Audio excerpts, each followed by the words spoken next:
A very warm good morning to our honorable guest, respected faculty, and fellow student. This is Divya Chaudhary from BCom CA second year.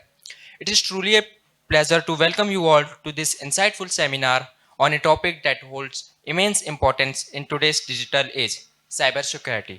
It is the shield that stands between our sensitive information, critical system, and the ever-evolving landscape of cyber threats to protect networks, devices, and data from unauthorized access, attacks, and damage. Now, to begin with the program, I would like to invite our honorable guest, Professor Gaurav Rawal sir, Program Coordinator, Dr. Rekha Lakotia ma'am, along with all faculty for lighting the lamp and garlanding Ma Saraswati.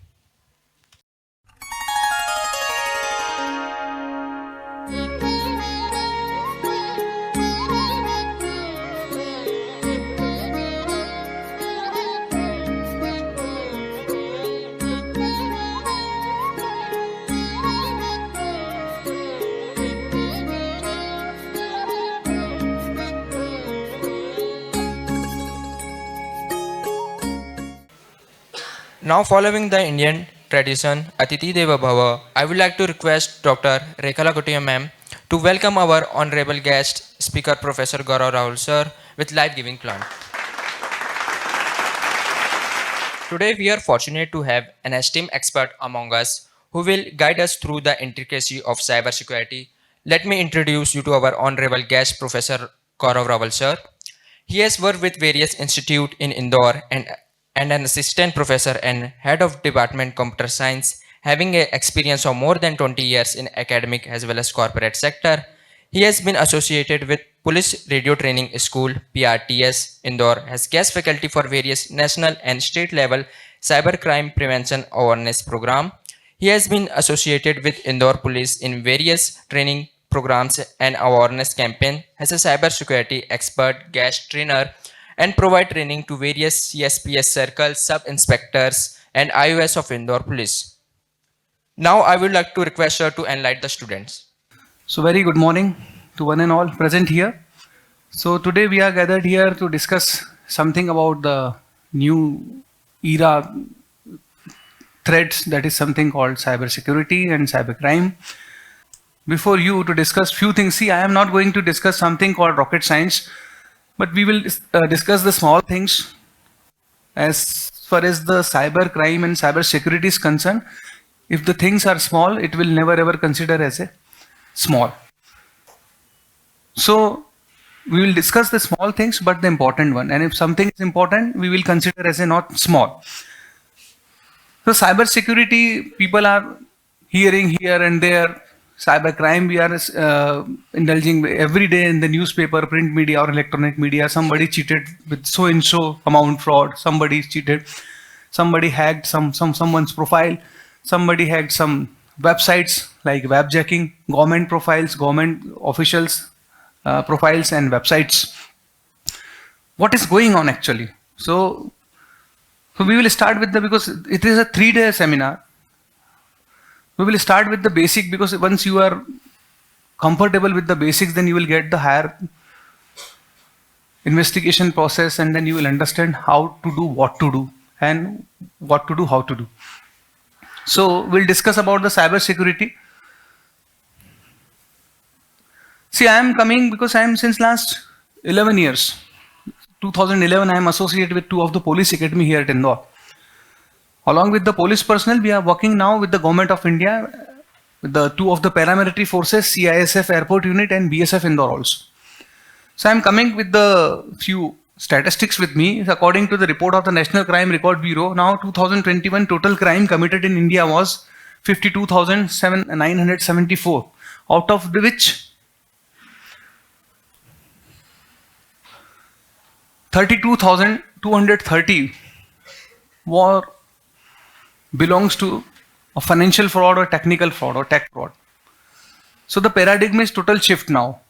So why it is important for all of us, and that is why the Department of Higher Education and the UGC emphasize on more and more cyber security programs as a vocational courses according to the new education policy NEP, that we must have that this kind of program for our UG and PG students.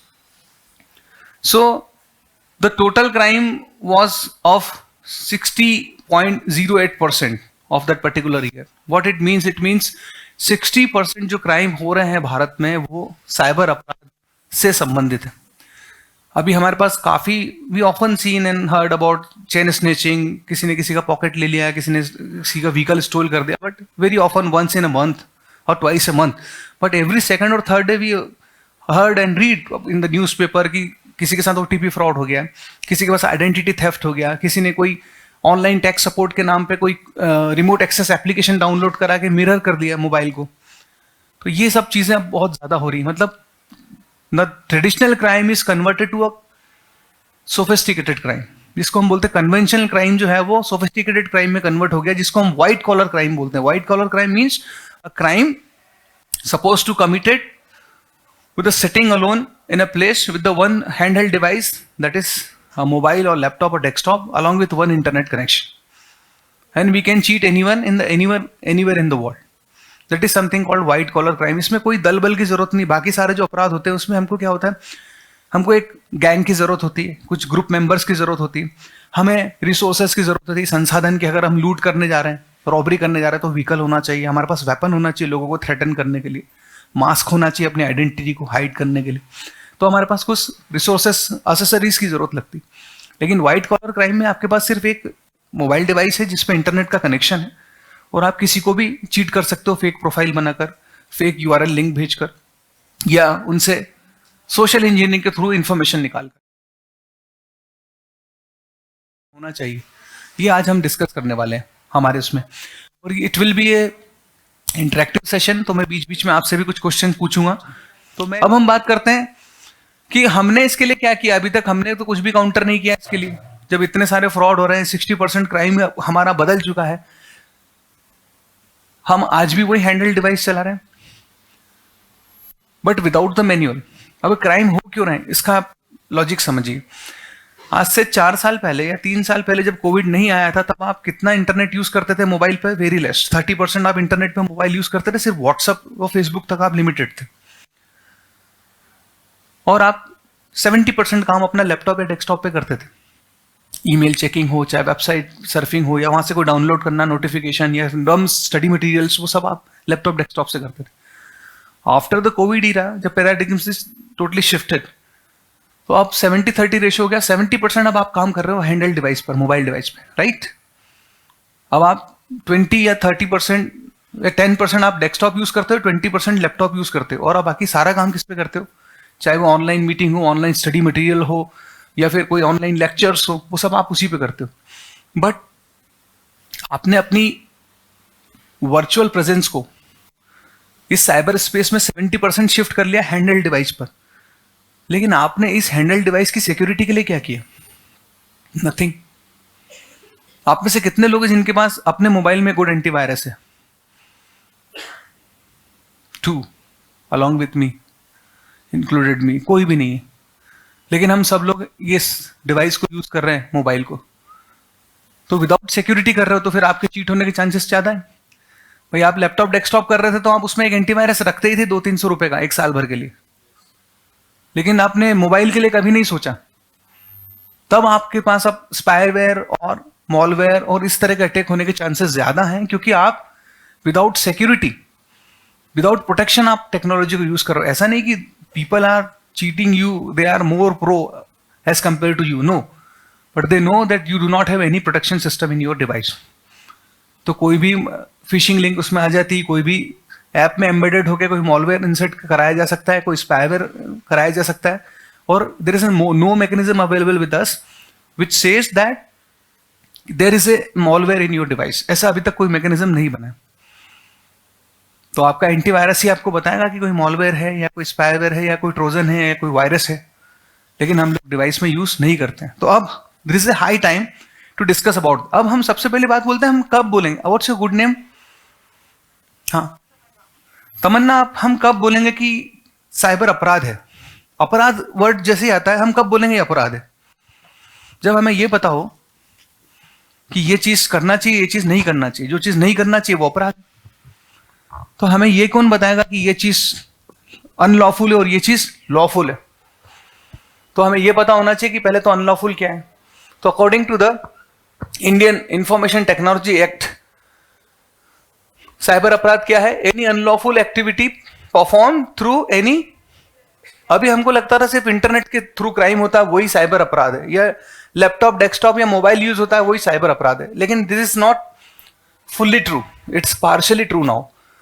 आपके साथ कोई smart TV है आपके घर पर, उसको आपका कोई ओटीटी प्लेटफॉर्म को रिचार्ज करने के बहाने भी आपको चीट किया जा सकता है, कोई फेक क्यूआर कोड आपको फ्लैश कराया जा सकता है आपकी टीवी पे, जिसको स्कैन करके आपका पूरा डेटा और पूरा फाइनेंशियल क्रेडेंशियल कॉपी या चोरी हो सकते हैं।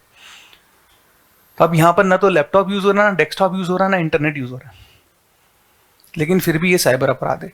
कोई व्यक्ति किसी भी सीसीटीवी सर्विलेंस पे ले सकता है किसी भी व्यक्ति को, उसके सीसीटीवी सर्विलेंस का पासवर्ड जान करके उसकी एक्टिविटी को नोटिस कर सकता है। This is also considered as a cyber crime, जिसको हम बोलते हैं violation of privacy of others.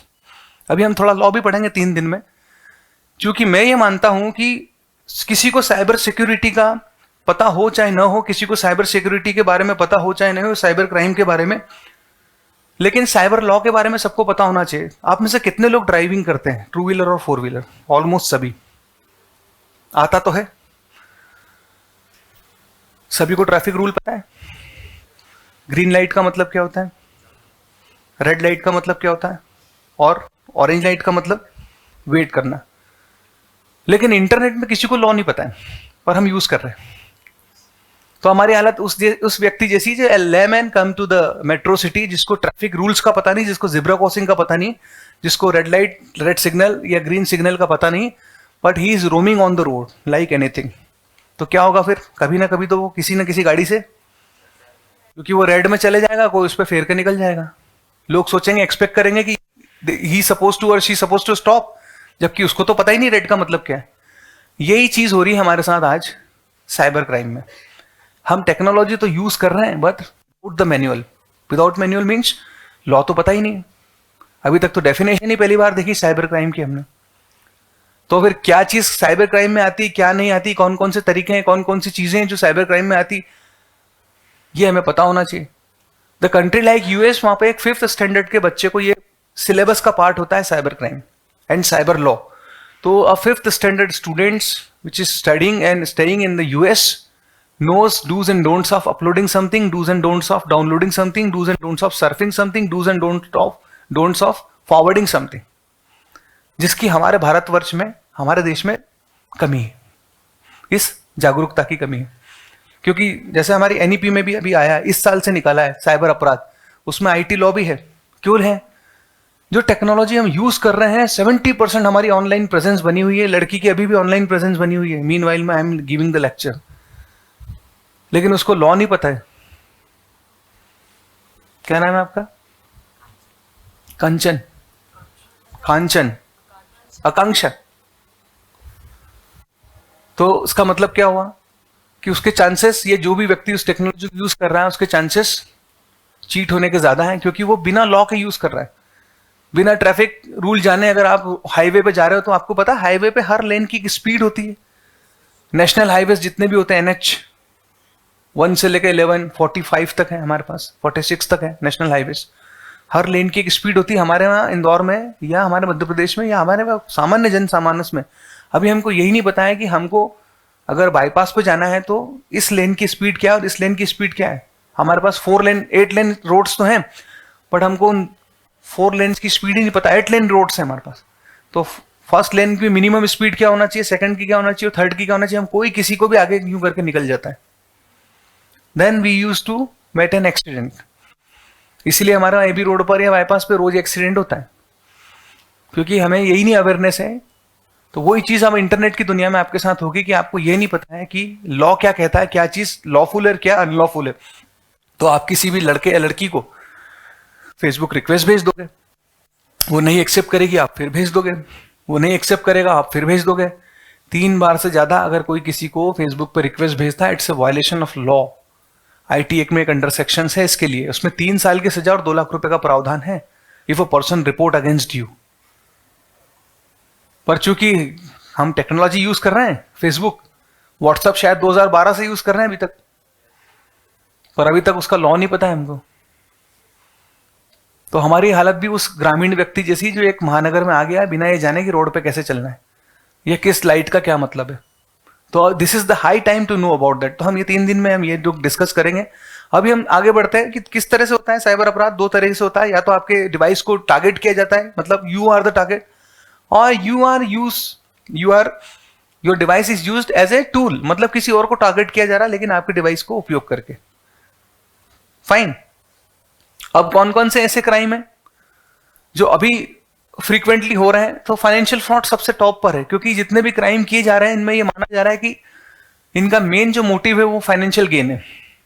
कोई भी किसी को परेशान करने के लिए आज के समय में कुछ लोग करते हैं। There are cases, but there are very few cases. अगर मैं बताऊं कि आज एक दिन भर में 25 शिकायतें एक पुलिस स्टेशन में आती है, तो उस 25 में से शायद 3 या 4 हैरेसमेंट की होगी, परेशान करने की, क्योंकि बाकी 17 से 18 या 19 शिकायतें जो होती है वो होती है या पैसों के लिए किए गए क्राइम है। वो अपने आप को प्रूव करने के लिए किए गए क्राइम नहीं है, ना राइवलरी के लिए किए गए क्राइम। उनका सीधे सीधा मोटिव है कि आपको फाइनेंशियली लॉस पहुंचाया जाए समहाउ किसी अदर टेक्निक से। तो दूसरा है फिशिंग, डीप फेक एक बहुत अच्छी चीज है, इस पर हम आज बात करने वाले हैं। ईमेल स्पूफिंग, मॉलवेयर, उसके बाद cyber defamation, cyber pornography. Deep fake पे मेरा कल ही एक, आप लोग तो खैर अभी प्रो जनरेशन हो ना, आप लोग विविध भारती, दूरदर्शन, ये आकाशवाणी सुनते नहीं हो, विविध भारती, इंदौर आकाशवाणी पे कल ही मेरा 30 मिनट्स का एक मेरा शो था, कल 11 बजे रिले हुआ था। वो डीप फेक के ऊपर ही था स्पेशली, कि डीप फेक को कैसे आइडेंटिफाई करें, होता क्या है, क्या टेक्नोलॉजी यूज होती है इसमें पीछे, और आप और हम कैसे उसका शिकार हो जाते हैं या हो सकते हैं, उस पर हम डिस्कस करेंगे। फिर cyber pornography, this is the latest crime which is encountering. हमारी जितनी भी जांच एजेंसियां हैं या पुलिस की जितनी लॉ इन्फोर्समेंट एजेंसीज हैं, उनके पास ये बड़े ही फ्रीक्वेंटली इस तरह के केस आ रहे हैं पोर्नोग्राफी के।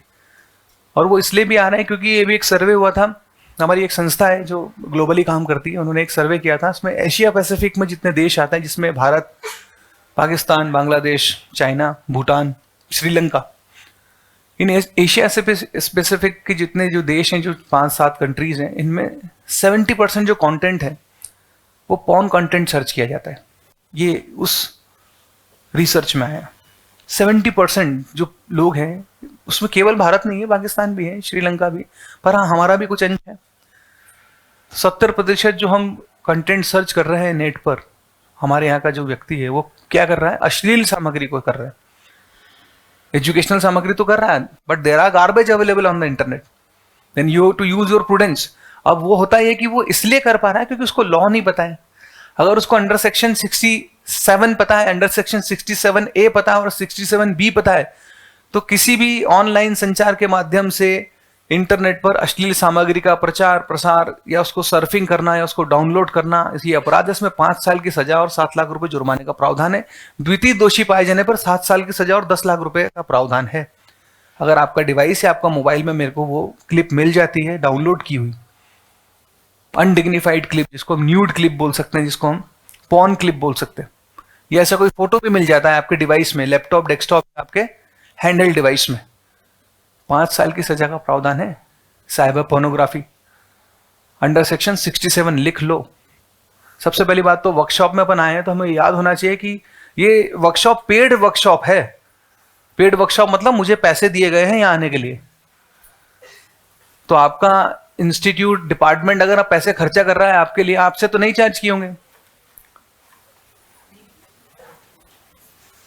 तो कम से कम, और नहीं किए तो ये मत समझो फीस में इंक्लूड भी हो सकते हैं अगली बार, तो कम से कम उस ज्ञान का वर्थ तो समझें, हम उसको लिख के रखें। नहीं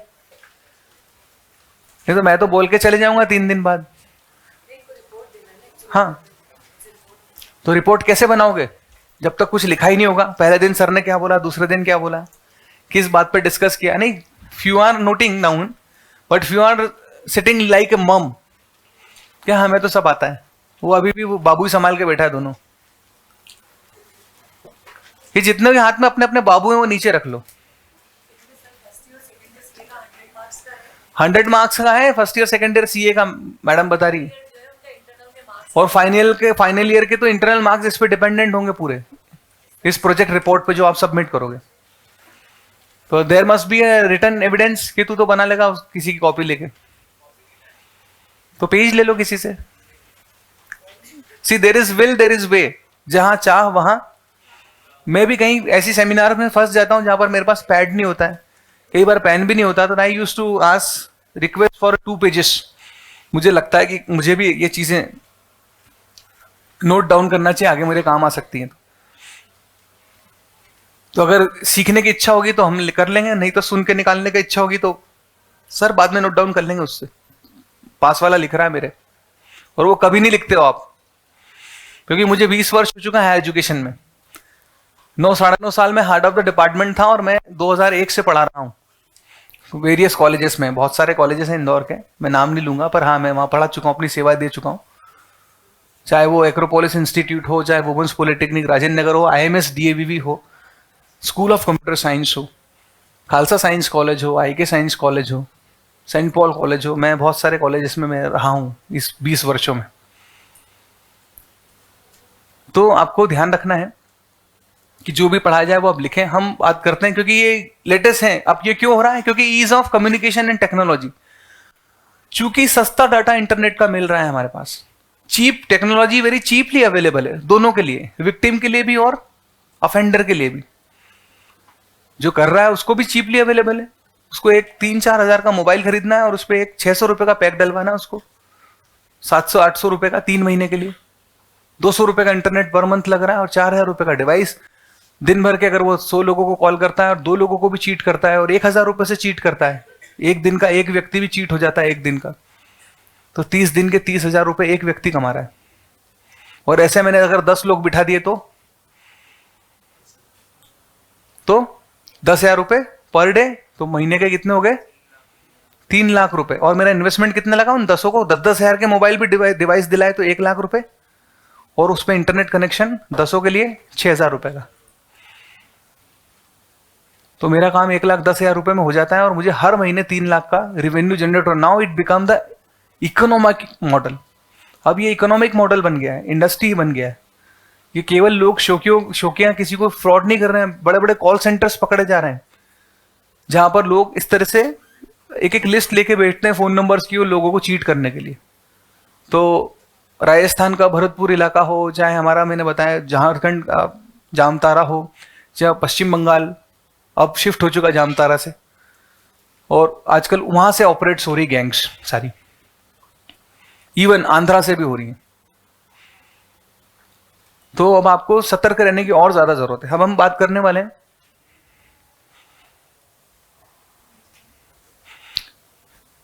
there are 3 category in cyber crime. First is cyber warfare, जिसको हम बोलते हैं एक देश दूसरे देश के खिलाफ जो साइबर अपराध करता है या कराता है, जिसको स्पाइंग बोलते हैं हम लोग। दूसरा है cyber crime against the corporate, जिसको बोलते हैं cyber crime against the organization या इंस्टीट्यूशंस। और थर्ड है cyber crime against the individual. Individual होता है cyber crime against the citizen, जो आपके और मेरे जैसे लोगों के खिलाफ होता है। तो आज हमारा जो भी 3 दिन का फोकस जो होगा, अभी हम साइबर वॉरफेयर एक बहुत अलग एडवांस चीज है, वो उसमें क्या टूल यूज होते हैं, कौन कौन यूज करता है, उसमें डिफेंस और पैरामिलिट्री फोर्सेस और इंडियन आर्मी इंटेलिजेंस, वो सब चीजें इसमें इन्वॉल्व होती, और उनका हैकिंग का तरीका और उनके इंफॉर्मेशन के आउटसोर्स बहुत अलग होते हैं, उनके टारगेट ऑडियंस अलग होती है जिनको वो टारगेट करते हैं, वो कंट्री टू कंट्री करते हैं, लोगों के मंत्रालय में, लोगों के डिफेंस डिपार्टमेंट में। हम इस पर भी बात करेंगे अभी कि कैसे होता है, पर हम डिस्कस ज्यादा इन्फोसाइज करेंगे द थर्ड वन पे अभी, जो हमारे 3 दिन की वर्कशॉप है। इसमें हम cyber crime against the individual क्या क्या होते हैं, कितने तरह के होते हैं, कैसे किए जाते हैं, और उनके प्रोएक्टिव मेजर्स क्या हैं, फिर लॉ क्या कहता है इनके लिए, हम ये भी डिस्कस करेंगे। फिर हम ये करेंगे कि अगर आपके साथ, अगर if you indulge in such kind of activity, कभी आपके साथ हो जाती है, आप यू मेट एन एक्सीडेंट कि कोई फाइनेंशियल फ्रॉड हो जाए आपके साथ, या फिर कोई सोशल मीडिया फ्रॉड हो जाए, तो with whom to report, where to report, how to report, हम वो भी डिस्कस करने वाले हैं। What are the government official portals available with us, जिसके थ्रू आप रिपोर्ट कर सकते हैं लोकली एंड नेशनल लेवल पे। फाइन। अब this is the high time. देखिए अभी हम लोग बड़ी मूवी देखते हैं, आप लोग देखते हो कि कोई भी इंसिडेंस होता है तो हॉलीवुड मूवी में हम देखते हैं कि वो FBI आ जाती है, या फिर उनकी कोई एजेंसी आ जाती है, NIA आ जाती है, नेशनल सिक्योरिटी एजेंसी आ जाती है, और उसके बाद वो बोलती है वहां पर कि अब इसके बाद हम देखेंगे, लोकल पुलिस को बोलती है अब तुम्हारा काम नहीं है, यहाँ से हम लोग देखने वाले। हमारे देश में भी ऐसी एजेंसियां हैं जो हमारे क्रिटिकल इंफ्रास्ट्रक्चर को प्रोटेक्ट करती है, उसकी केयर करती है और गवर्नमेंट ऑफ इंडिया को सपोर्ट करती है, बिसाइड्स द पुलिस, पुलिस के अलावा। तो कौन कौन सी एजेंसी है? तो सबसे पहले हमारे में एक एजेंसी है जिसको हम बोलते हैं सेंट्रल इमरजेंसी रिस्पांस टीम, जिसको हम सर्ट के नाम से जानते हैं। इसको कंप्यूटर इमरजेंसी रिस्पांस टीम के नाम से भी जानते हैं हम लोग। ये भारत सरकार का उपक्रम है। समय समय पर मिनिस्ट्री ऑफ होम अफेयर्स, जिसको हम गृह मंत्रालय बोलते हैं भारत सरकार का, उनको ये एडवाइस करता है। और सर्ट इंडिया ही पूरा टेक केयर करता है हमारा पूरा साइबर सिक्योरिटी को। और कोई भी वनरेबिलिटी आती है, किसी भी तरह का वायरस अटैक होने वाला रहता है हमारे देश पर या हो सकता है, उसका प्रिडिक्शन करती है टाइमली, 1 वीक पहले, 2 वीक पहले, कि इस डेट को इस तरह के अटैक हो सकते हैं या इस तरह का मॉलवेयर अभी आ गया है। मैं कुछ मॉलवेयर के नाम भी अभी यहाँ पे आपको बताऊंगा जिनका शायद आपने नाम नहीं सुना, जो एडवाइजरी जारी करती है सर्ट इंडिया। फिर सर्ट इंडिया से गवर्नमेंट ऑफ इंडिया को उसके बारे में पता चलता है, होम मिनिस्ट्री को, होम मिनिस्ट्री से वेरियस पुलिस हेडक्वार्टर्स, जिसको हम PHQ बोलते हैं, एंड पुलिस हेडक्वार्टर से फिर वो लोकल क्राइम ब्रांच और साइबर सेल के माध्यमों से आम जनता तक पहुंचाई जाती हैं, स्प्रेड किए जाते हैं ऐसे नोटिफिकेशन या फिर ऐसे एडवाइजरीज। फाइन। तो दिस इज द हायरार्की। तो आपको पता होना चाहिए कि सर्ट इंडिया क्या है। आप इसको सर्च करें, गूगल पे जाएं, उसके बारे में ज्यादा से ज्यादा जानकारी हासिल करें कि सर्ट इन क्या है ना, कैसे काम करता है, किसके लिए काम करता है। और सर्ट इन को हमने IT एक्ट के अंडर ही स्टैब्लिश किया है, ये भी बता दूं। IT एक्ट के अंडर में ही इसको स्टैब्लिश किया गया है, अंडर सेक्शन 79 के बिहाफ पे हमने इसको कंस्ट्रक्ट किया है कि ये एक सेंट्रल एजेंसी है जो सेंट्रली, इसका जैसे नाम से स्पेसिफाई है, उसका सेंट्रल इमरजेंसी रिस्पांस टीम। ये कब करेगी रिस्पांस? जब कोई नेशनल इमरजेंसी होगी। इमरजेंसी होगी मतलब किसी भी तरह का कुछ भी हमारे साथ कुछ अटैक होने वाला रहता है या होगा, तो ये जो वो एजेंसी है जो पुलिस को, IB को, इंटेलिजेंस को, सबको गाइड करेगी और लीड करेगी। Fine.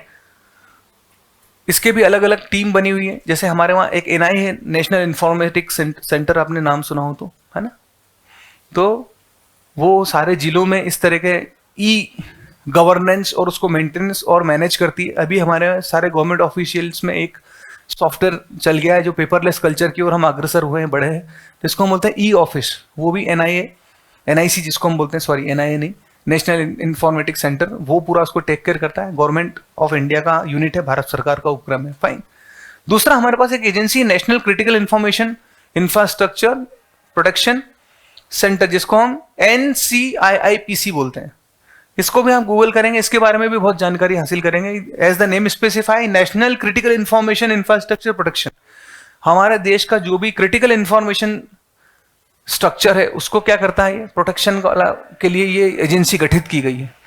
At the time of adversity, अगर कोई साइबर वॉरफेयर होता है, हमारे देश पे कोई साइबर अटैक होता है, तो ये वो एजेंसी है वो जो सारे अधिकार इसको हैंड ओवर हो जाएंगे और पूरे हमारे एयरपोर्ट्स, RBI के सर्वर्स, राइट, बैंक्स के सर्वर्स, स्टॉक मार्केट्स, इनके सारे के सर्वर और डेटा सेंटर्स किसके अंडर में आ जाएंगे, NCIIPC के।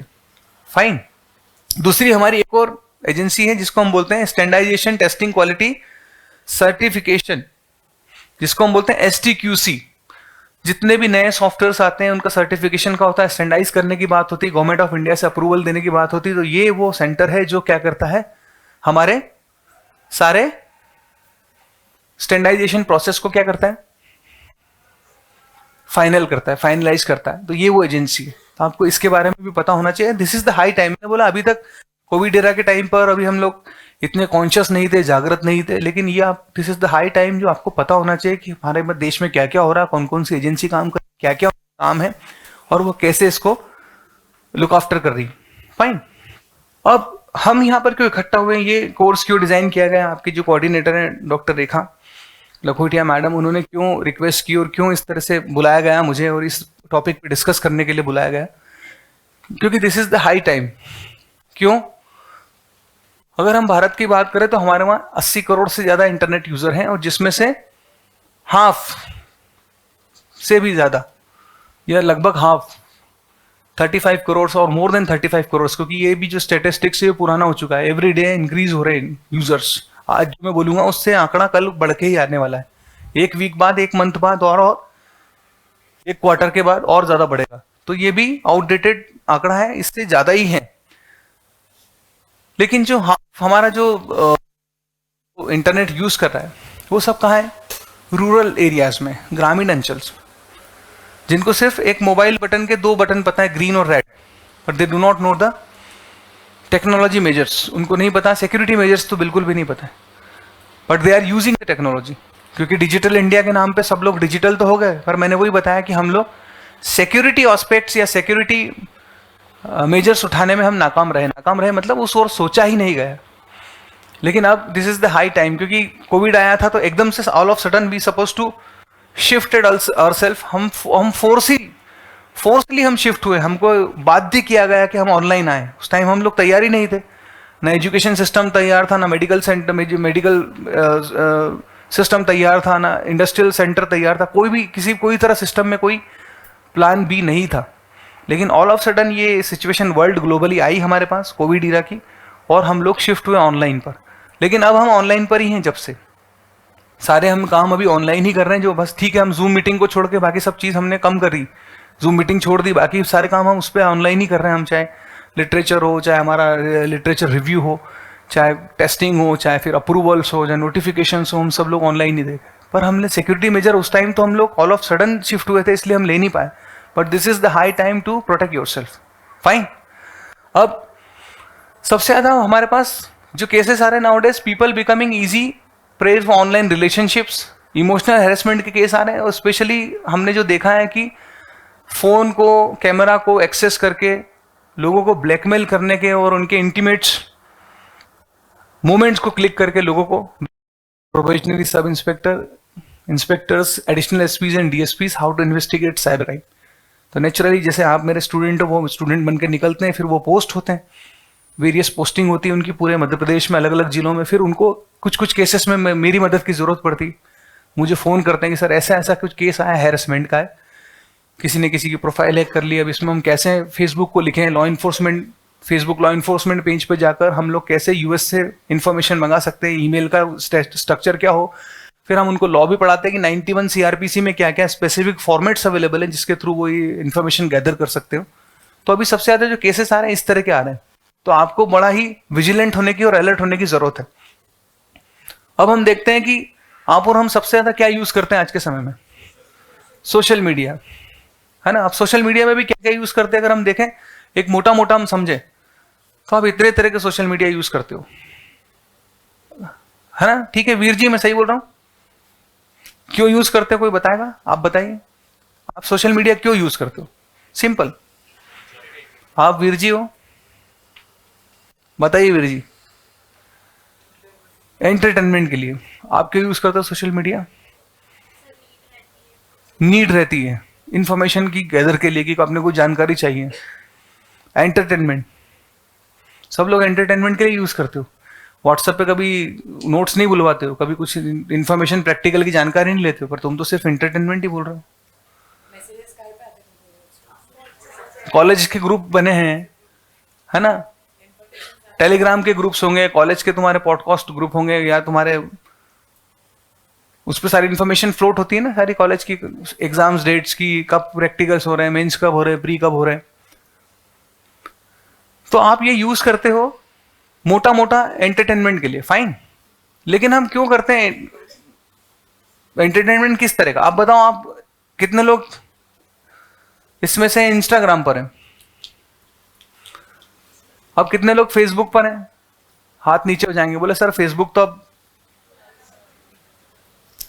Insta is more pro now days. अब वो इंस्टा भी छोड़ दिया लोगों ने, अब किस पे आ गए? वो स्नैप,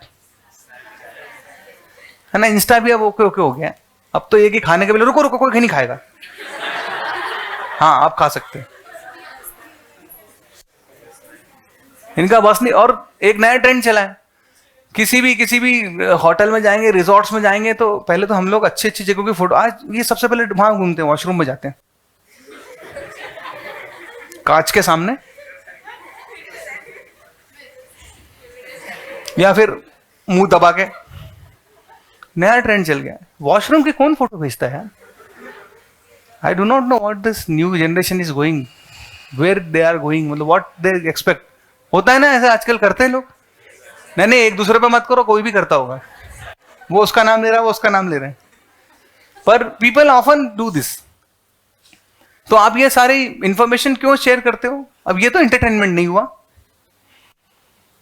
तो आप बेसिकली सोशल मीडिया, चाहे इंस्टाग्राम यूज करते हो, चाहे लिंक्डइन यूज करते हो, चाहे फेसबुक यूज करते हो, चाहे प्रिंटरेस्ट यूज करते हो, आपको अभी आप अवेयर नहीं हो। You are using the technology without awareness. मेरा मतलब यही है, मैं यहाँ पर सिर्फ इसीलिए आया हूँ कि आप आज 3 दिन के बाद आप सब चीज वही यूज करने वाले हो, लेकिन आप इस सारी चीजों को मोर जागरूक होकर करोगे, मोर अलर्ट होकर करोगे। तो अभी आप लोग क्या हो, आपका ओरिएंटेशन नहीं हुआ, तो आप लोग सोचते हो कि आपका स्टफ बहुत, जैसे लोग ट्विटर पे है, मैं भी हूं ना, ट्रोल करते हैं लोगों को। आपको ये नहीं पता कि आपका कंटेंट कितने टाइम तक वहां पर रहता है और उसके बाद लॉस्ट हो जाता है। तो अगर मैं ये लिस्ट लेकर आया हूं कि अगर आप ट्विटर पे कोई ट्वीट करते हो तो 18 मिनट्स तक आपका ट्वीट क्या रहता है, एक्टिव रहता है, उसके बाद वो ड्रॉप डाउन हो जाता है। Nobody is interested to scroll up, नीचे नीचे ऊपर जाके कोई देखता भी नहीं। Same case with the Facebook, 5 घंटे तक आपकी पोस्ट एक्टिव रहती है। सेम विद द इंस्टाग्राम, 21 घंटे तक आपकी पोस्ट एक्टिव रहती है, उसके बाद वो खो जाती है, कोई सर्च नहीं करता जब तक कोई आपकी प्रोफाइल पर नहीं जाएगा। Same with the LinkedIn, 24 hours. YouTube पे अगर आप कोई चीज डालते हो, वीडियो डालते हो, तो 20 दिनों तक एक्टिव रहता है। उसके बाद प्रिंटरेस्ट पे अगर आप कुछ चीज लिखते हो या कोई आपका कंटेंट, आपका ओपिनियन, बिलीफ, कोई आपका लिटरेचर है, कोई रिसर्च है, 4 मंथ्स तक रहता है। और if you are writing a blog तो 24 मंथ्स, 2 सालों तक आपका कंटेंट क्या रहता है, वहां पर स्टोर रहता है। People suppose to revisit and read and review your content. तो अब आप समझो कि आपका कंटेंट, ये जो भी आपने डाला, उसकी उम्र कितनी है? 21 घंटे के बाद कुछ भी डाल दो इंस्टा पे, कोई मतलब नहीं, फर्क नहीं पड़ता है, कोई देखता भी नहीं। तो आपको अब ये टेक्नोलॉजी, तो इसमें ये बोल रहा हूं, इनमें से कुछ भी आप, मैं मना नहीं कर रहा हूं एक भी टेक्नोलॉजी यूज करने का, क्योंकि दे आर ऑल नीडेड। आपको लिंक्डइन की भी जरूरत पड़ेगी, आपको फेसबुक की भी जरूरत पड़ेगी, क्योंकि सोशली आपका जो फैमिली ग्रुप है वो सबसे ज्यादा क्या ही पर है, फेसबुक पर है। जो आपका कॉलेज का जो पीयर ग्रुप है वो इंस्टा पर है ना। फिर आपका जो आपकी जब ये ग्रेजुएशन या पोस्ट ग्रेजुएशन, आप सब यूजी के बच्चे हो या पीजी के भी हैं, तो जब आप ग्रेजुएशन कंप्लीट करोगे, आप जब प्लेसमेंट के लिए भेजोगे, बैठोगे, तो प्लेसमेंट में क्या होता है पता है? प्लेसमेंट ड्राइव में जैसे ही आपका प्लेसमेंट का इंटरव्यू होता है, चाहे आपको जॉब करना हो चाहे नहीं करना हो, सबसे पहले, जैसे आपका क्या नाम है, तो जेनी मेरे सामने जैसे आई, उसने बोला कि आई एम जेनी, और इन्होंने मुझे ईमेल करके भेजा अपना प्रोफाइल। मैं सबसे पहले इनका लिंक्डइन सर्च करता हूँ, लिंक्डइन पे जेनी है या नहीं। अगर ये नहीं है तो मैं रिजेक्ट कर दूंगा इसको, without asking a single question. तो मेरे पास अगर 10 लोगों ने मेरे पास इंटरव्यू के लिए, जॉब के लिए, उन्होंने अपना ईमेल भेजा, प्रोफाइल आपने भेजा, आपने भेजा, वीर जी ने भेजा, आपने भेजा, आपने भेजा, अगर इनमें से 3 लोगों का लिंक्डइन प्रोफाइल है, तो मैं उनका लिंक्डइन प्रोफाइल से स्कैन करूंगा कि उन्होंने क्या क्या पोटेंशियल है, क्योंकि LinkedIn profile is your corporate profile.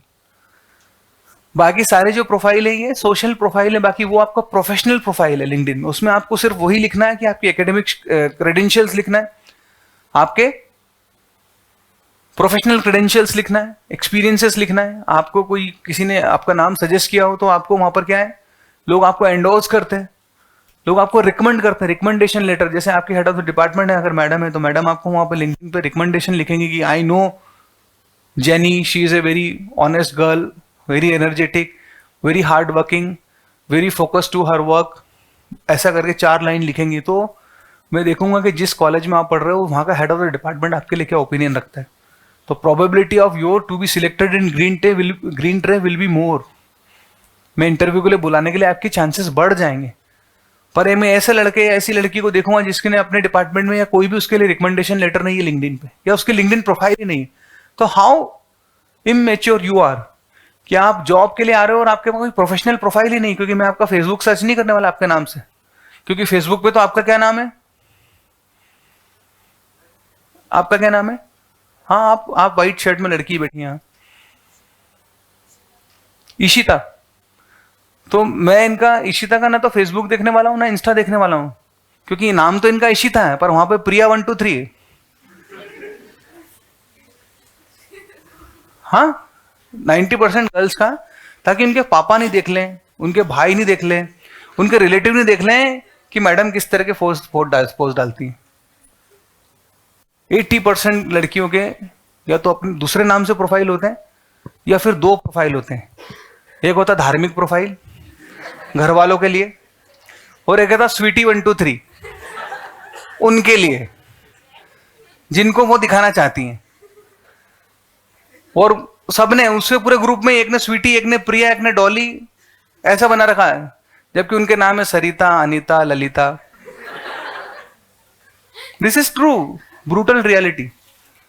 तो मुझे कोई आपत्ति नहीं, आप कितने भी प्रोफाइल रखो, आप कुछ भी करो, उसका साइबर सिक्योरिटी से कोई लेना देना नहीं। But my concern is that you must have the LinkedIn profile if you are a educated person, if you are a corporate person, even you businessman also. आप मेरे पास बैंक में आओगे, मैं आप अपना स्टार्टअप शुरू करना चाहते हो, आपको फाइनेंशियल जरूरत है, मेरे से लोन लेने की जरूरत है, मैं सबसे पहले आपका लिंक्डइन प्रोफाइल सर्च करूंगा और देखूंगा वीर जी लिंक्डइन पे है ही नहीं, मतलब कोई इसके पास क्रेडेंशियल ही नहीं है क्रेडिट दिखाने के लिए, एकेडमिक बैकग्राउंड ही नहीं है, तो बिना बैकग्राउंड के तो मैं देने वाला नहीं। आप बताइए कितने लोगों का लिंक्डइन अकाउंट है? ऑलमोस्ट सभी का है। तो सभी आज एक काम करना, आज क्या वार है? आज बुधवार है, गणेश जी का दिन है, शुभ दिन है। आज वहां पे लिंक्डइन प्रोफाइल पे जाके गौरव रावल ऑफिशियल सर्च करना और मेरा प्रोफाइल स्कैन करना। उससे आपको ये समझ में आएगा कि आपको अपने क्रेडेंशियल में क्या क्या चीज ऐड करना चाहिए। जो जो आपके पास कॉर्पोरेट एक्सपीरियंस है, जो जो आपके पास शॉर्ट टर्म कोर्सेस हैं, वो कहाँ पे किस किस चीज को प्रोफाइल में क्या लिखना और कितना लिखना। नहीं तो प्रोफाइल में हम लिख देते हैं पूरी आत्मगाथा, I have 1 brother, 2 sister, 3 cousin uncles. तो वहां पर कोई मेट्रोमिनल साइट तो बन नहीं रही कि आपका खानदान देख के आपकी बात पक्की करे आपसे। हम पोटेंशियल कैंडिडेट ढूंढ रहे अपनी कंपनी के लिए, पेप्सी फूड या फिर इन्फोसिस या फिर टीसीएस ढूंढ रही, तो टीसीएस को फर्क नहीं पड़ता आप सिंगल चाइल्ड हो या 3 बहनें हो, तो वहां वो लिखने की जरूरत नहीं है। तो आप थोड़ा सा एक बार स्कैन करना, मैंने बता दिया, अपना प्रोफाइल गौरव रावल ऑफिशियल जाना, उसको देखना, तो तुमको समझ में आएगा और क्या क्या चीज डालना है, कितने क्या कौन कौन सी पोस्ट डालोगे और आप एक्टिव रहोगे उस पर, तो आपको समझ में आएगा कि आपको ये छोटे छोटे सर्टिफिकेशंस, अभी आपको लगता है ना, अभी मैडम आपको सर्टिफिकेट कोर्स कराती साल भर में 3 से 4 या 5 या 6 या 10 होते होंगे, कम से कम 10 तो होते होंगे छोटे छोटे सर्टिफिकेशन कोर्स, जिसमें सर्टिफिकेट हम 100 रुपए, 150 रुपए, 300 रुपए अगर वो चार्ज भी करती है मैडम आपसे, मतलब कोई रिसोर्स पर्सन को बुलाते तो हमको करना ही पड़ता है, तो फीस लेते हैं या फीस में इंक्लूड रहता है, तो पर हम लोग इंटरेस्टेड ही नहीं होते उसमें पार्ट लेने के लिए। जब लिंक्डइन प्रोफाइल में आओगे ना दोस्त, तब तुमको पता लगेगा certification course 0, skills efficiency course 0, any internship 0, short term training course 0। तो बेटा जब तुम, जिस दिन तुम्हारी आंख खुलेगी ना, जिस दिन जब देखोगे ना अपने आप को कि मेरी लिंक्डइन प्रोफाइल हाउ वर्दी इट इज, और किसी प्रोफेशनल की देखोगे, तो आपको लगेगा कि मैं तो कहीं स्टैंड ही नहीं करता हूँ यार कंपनी, और आप खुद सोचोगे, बीइंग एचआर मैनेजर खुद सोचो कि तुमको क्यों लिया जाए, क्योंकि कुछ है ही नहीं तुम्हारी प्रोफाइल में। ना तुमने साल भर में एक सर्टिफिकेशन कोर्स किया, ना कोई ट्रेनिंग की, ना शॉर्ट टर्म ट्रेनिंग की, ना इंटर्नशिप की, ना कोई किसी इंडस्ट्रियल ट्रेनिंग में तुम गए, ना कोई टूर पे गए, इंडस्ट्रियल टूर पे। कॉलेज वाले ऑर्गेनाइज कर करके परेशान होते हैं, इंडस्ट्रियल टूर जाते ही नहीं, अरे कौन बोर होगा वहां पे, तो यार तुम क्या पिकनिक की सोच के जा रहे हो वहां पर कि जाएंगे गाते गाते बसों में और आएंगे वहां अंताक्षरी खेलते हुए? पर इनका इंटेंशन वही होता है। पीथमपुर कौन जाएगा यार, देवास कौन जाएगा, गर्मी कितनी है, आने आने में बस में कौन तपेगा, मैडम मैं तो नहीं आ पाऊंगा। जबकि वो पेन ले रहे हैं, फैकल्टी पेन ले रहे हैं तुम्हारे लिए, क्योंकि तुम्हारा लिंक्डइन प्रोफाइल बढ़ जाए बेटा। इनको फायदा नहीं होने वाला, इनको प्रमोशन नहीं होने वाला तुम्हारा एक ट्रेनिंग कोर्स करने या नहीं करने से, लेकिन तुम्हारी प्रोफाइल जरूर अप हो जाएगी लिंक्डइन पे। तो इसलिए मैंने बोला मेरी प्रोफाइल देखना है, मेरी नहीं, कोई अच्छे व्यक्ति की देख लेना, पर प्रोफाइल 2 4 5 प्रोफाइल स्कैन करना। मुझे रिकमेंडेशन लिखा है करीब 15 से 20 हेड ऑफ द डिपार्टमेंट ने, अलग अलग कॉलेज के प्रिंसिपल्स ने किया, किसी ने किसने, उनकी प्रोफाइल में चले जाना, वहां पे क्लिक करोगे, उनकी रिकमेंडेशन में उनका नाम आएगा, उनकी प्रोफाइल पे क्लिक करना, फिर वो देखना वो कितने रिच है, तो आपको समझ में आएगा कि आप कहां स्टैंड करते हो।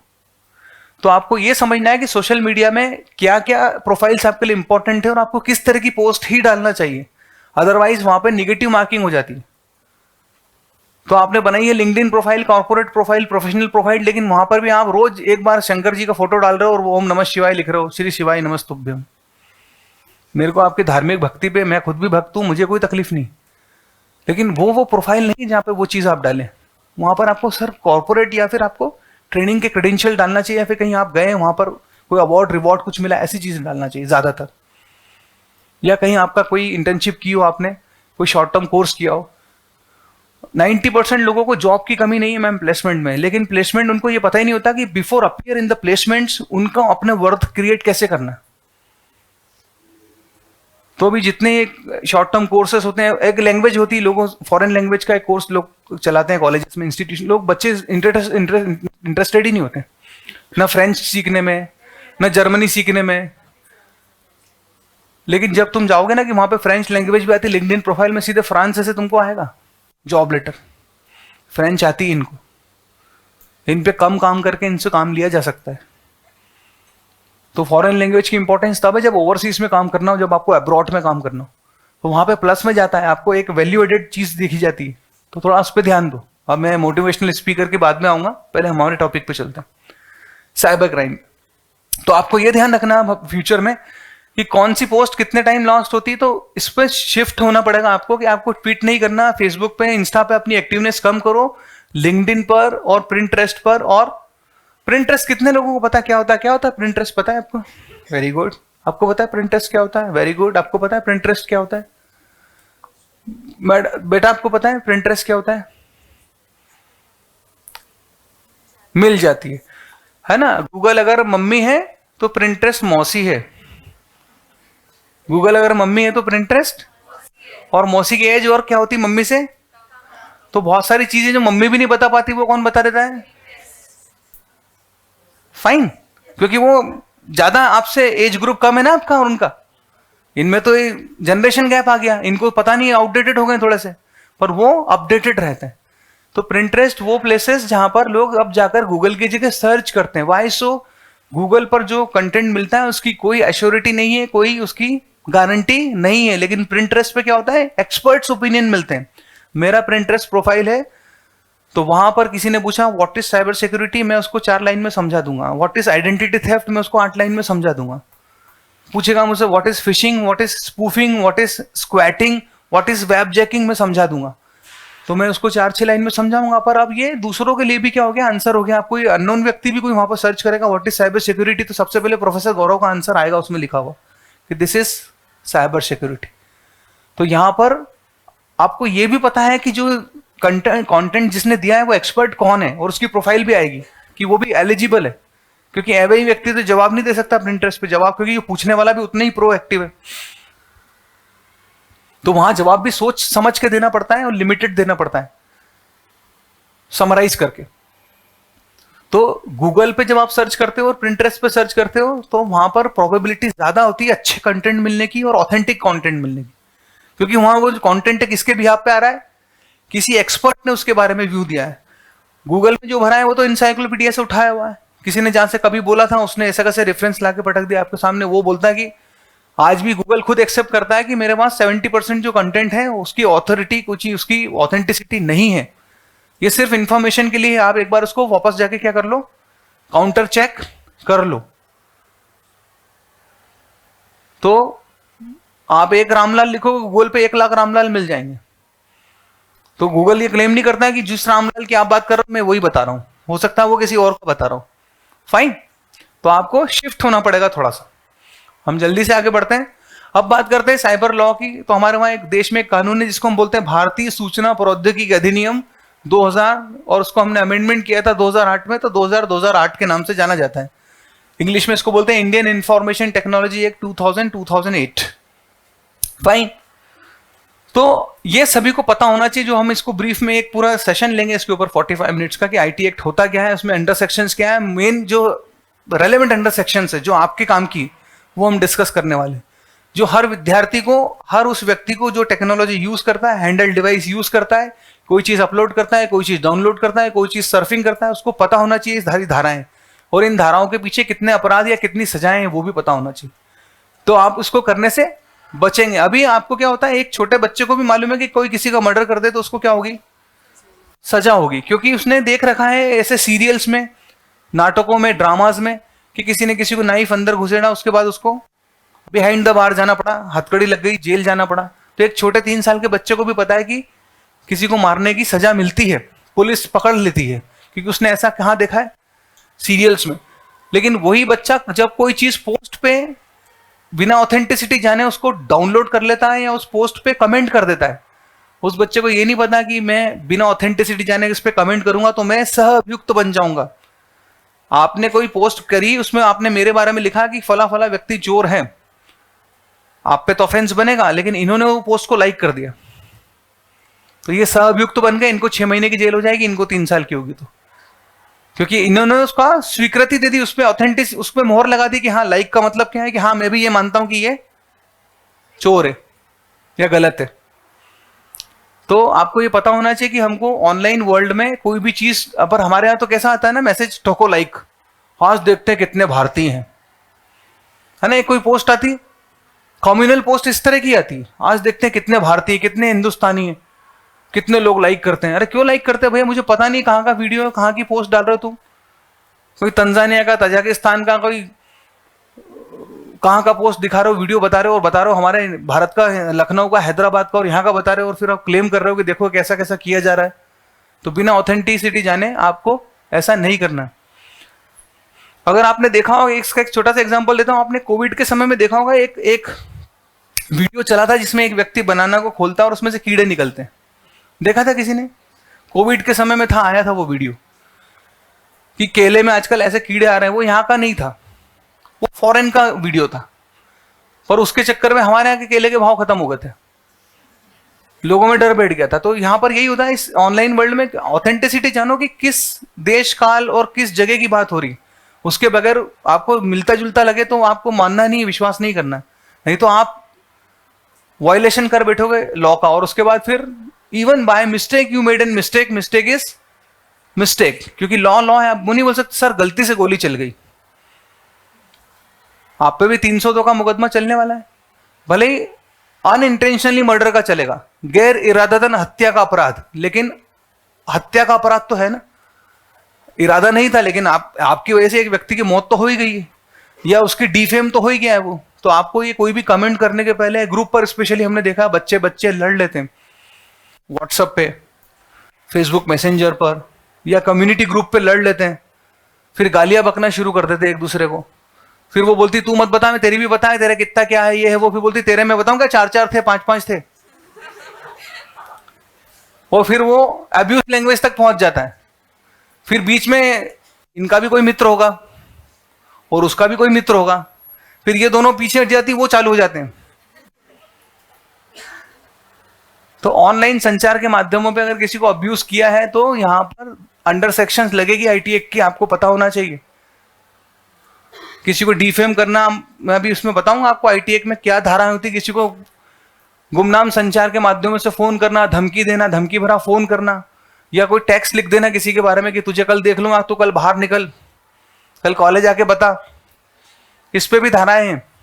मतलब आप सीधे सीधे उसको थ्रेटन कर रहे हो, आप उसको धमका रहे हो, जान की धमकी दे रहे हो कि तू आके बता कल कॉलेज। तो आपको ये बचना चाहिए लिखने से। हम आगे बढ़ते हैं, अभी हम इसको लॉ को डिटेल में लेंगे। अब एक छोटा सा मैं पूछता हूं कि लॉ का, देखिए आप सब और हम लोग गूगल यूज करते हैं, जीमेल अकाउंट है सभी के, है ना। आप बताओ बेटा। अरशद, हर्षद ना, हाँ वो मेहता वाला। हर्षद, भारत में गूगल पर जीमेल अकाउंट बनाने की मिनिमम तय उम्र क्या है, पता है आपको? सिंपल सी बात, आपको पता है बेटा, आपको पता है?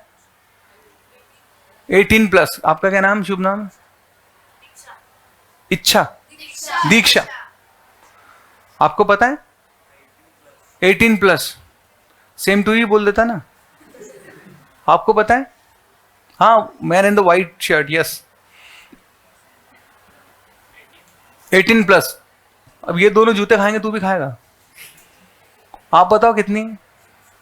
16+। Very good. क्या नाम है बेटा आपका? Tanisha, you are absolutely wrong. आप बताओ। मैं ये किसी को ड्रेसिंग डाउन करने के लिए, किसी को ये बताने के लिए नहीं कर रहा हूं कि देखो मुझे कितना ज्यादा नॉलेज है और आपको जरा सा भी बेसिक नॉलेज नहीं है। This is not at all my intention. My intention is only that कि मैं ये सिर्फ आपको ये बताना चाहता हूं कि एक छोटा सा जीमेल अकाउंट जो हम शायद 7, 8 या 10 वर्षों से यूज कर रहे हैं, हमको उसको बनाने के लिए मिनिमम एलिजिबिलिटी क्या है, भारत में मिनिमम अर्हता क्या है, हमारे देश का लॉ उसके लिए क्या उम्र तय करता है वो ही नहीं पता है। तो अब बड़ी बड़ी टेक्नोलॉजी तो छोड़ ही जाओ, भूल ही दो। जब हमें छोटी सी चीज ही नहीं पता है तो हम फिर बड़ी की पे तो हमारा क्या हालत होगा। आपको पता है क्या है मिनिमम एज बेटा? हाँ जी, तो नो सर बोलो ना। अच्छा, जोर से बोलोगे बेटा, नहीं तो वो हाँ समझ के चले जाएगा। समझ गए ना? समझ गए? हाँ। तो ये मिनिमम एज क्या है? अलग अलग देशों में अलग अलग एज है। ऑस्ट्रेलिया में 14 प्लस है, बुल्गारिया में 16 प्लस है, क्रोएशिया में 16 प्लस है, इटली में 14 प्लस है, फ्रांस में 15 प्लस है, जर्मनी में 16 प्लस है और भारत में 13 प्लस है। फाइन। तो आज मैं छोटी सी बात बता रहा हूं कि हम जब इतने समय से जीमेल यूज कर रहे हैं लेकिन हमें यही नहीं पता है कि हमारे देश में जीमेल को उपयोग करने की मिनिमम उम्र क्या है। तो आप अदर टेक्नोलॉजी के बारे में भी अपना नॉलेज को अपडेट करने की अब आपको जरूरत है, क्योंकि अब आपको हर टेक्नोलॉजी, हर एप्लीकेशन, हर software law point of view से सोचने की जरूरत है बेटा, क्योंकि बिना नियम के हम चीज उपयोग कर रहे हैं। मतलब वही वाली बात है कि मकान, बंगला, रिजॉर्ट्स और फार्म हाउस बना लिया, पर हमें यह नहीं पता है कि नगर निगम का रूल क्या है वो बनाने के लिए। परमिशन लेना पड़ती है, टीएनसी पास है कि नहीं पास है। कृषि भूमि पे हम लोग गोदाम नहीं बना सकते, कमर्शियल कुछ चीज नहीं बना सकते। फाइन। तो नियम पता होगा तो फिर आप, नहीं तो फिर आपकी सारी मंजिलें बैठ जाएंगी। तो एक छोटा सा एग्जांपल दिया मैंने कि इतनी सी चीज नहीं पता है आपको, तो आपको अब बड़ी बड़ी चीजों में भी आपको लॉ पता होना चाहिए, तब आप क्या कर पाओगे, अपनी ऑनलाइन प्रेजेंस को सेफ एंड सिक्योर कर पाओगे। क्योंकि यहां पर सिर्फ आपके विक्टिम बनने के चांसेस नहीं है, हम इसको बोलते हैं साइबर अपराध को dual edge threat. Dual edge threat होता मतलब दो धारी तलवार, सिर्फ दूसरों को ही नुकसान नहीं आपको ही नुकसान नहीं पहुंचाएगी, आपके थ्रू दूसरों को भी नुकसान पहुंचा सकती है। तो आप सिर्फ विक्टिम ही नहीं बन सकते हो, आप ऑफेंडर भी बन सकते हो। अगर आपको नियमों का पता नहीं है, नियमों की जानकारी नहीं है, लॉ का नॉलेज नहीं है, और अगर आप वो टेक्नोलॉजी यूज कर रहे हो तो आप स्वयं अपराधी बन सकते हो। तो यहां पर अपने आप को भी बचाना है। सिर्फ ऐसा नहीं कि हमको सिर्फ विक्टिम बनने से बचना है कि हम तो सर बहुत सेफ चलते हैं, ऑनलाइन कोई डायरेक्शन नहीं करते, किसी को ओटीपी नहीं बताते, लेकिन हम ऑनलाइन किसी को भी ट्रोल कर देते हैं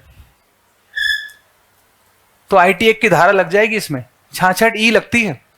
66 बोलती है कि बिना किसी व्यक्ति की मर्जी के, बिना किसी व्यक्ति के अनापत्ति के, बिना किसी व्यक्ति की सहमति के उसके फोटो, वीडियो या उसके फोटो पर या उसके वीडियो पर कोई कमेंट लिखकर पोस्ट करना कानून अपराध है। इसमें 3 साल की सजा और 2 लाख रुपए जुर्माने का प्रावधान है। पर हम तो बड़ा आराम से कुछ भी लिख देते हैं, किसी का बर्थडे आता है तो उसके कुछ भी कमेंट भी लिख देते हैं। अगर उस व्यक्ति ने उसको उसी सेंस में लिया तो कोई इशू नहीं है, लेकिन अगर उसने नेगेटिव सेंस में ले लिया और रिपोर्ट कर दिया आपके खिलाफ, if somebody file a report against you, then you will be in trouble. क्योंकि ये डिजिटल एविडेंसेस हैं। बाहर की दुनिया में और डिजिटल दुनिया में अंतर इतना है कि मैं आपको, मैडम को, कुछ अपशब्द कहकर मुकर सकता हूं, डिनाई कर सकता हूं कि this act of mine is not actually done by me और it was not at all my intention.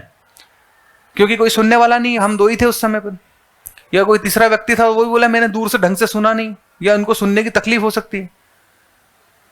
लेकिन digital evidences will be not delete और वैनिश्ड कंप्लीटली। जो भी आपने लिखा है वो सदा सदा के लिए व्हाट्सएप पे, सदा सदा के लिए फेसबुक के मैसेंजर पे, सदा सदा के लिए ईमेल पर रह जाता है। वो सर्वर पे एक कॉपी रहती है। One or another law enforcement agency will find and caught you, पकड़ ही लेंगे आपको।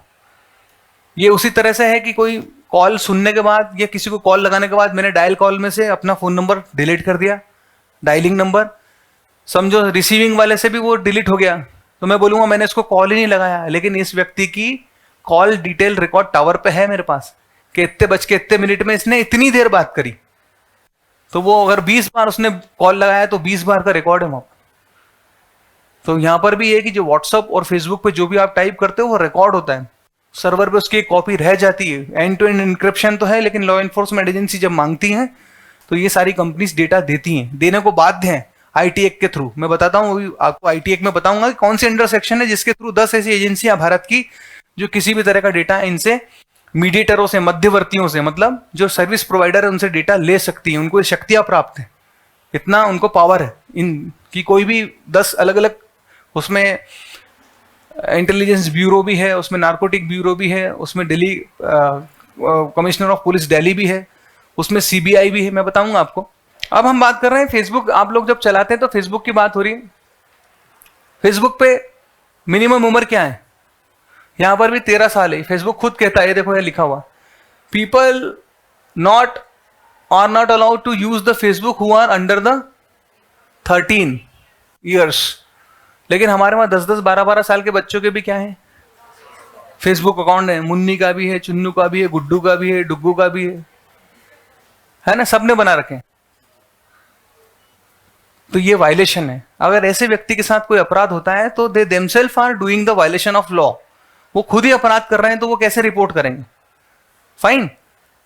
तो आपको ध्यान रखना है कि छोटी छोटी बातें पर लॉ में है। अब मेन मुद्दे पे आता हूं मैं कि फेसबुक फ्रॉड हो रहा है सबसे ज्यादा। आपसे ऑनलाइन फ्रेंडशिप की जा रही फेसबुक पे, फेक फेसबुक आईडी बनाकर।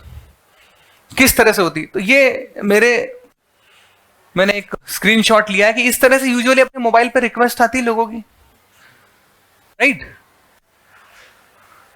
सभी लोग ऐसे बैठे, ये वाला हाथ ऊंचा करें सभी लोग, उसको ऐसा करके अपने सीने पे रखें, यहां पर ऐसे रखा।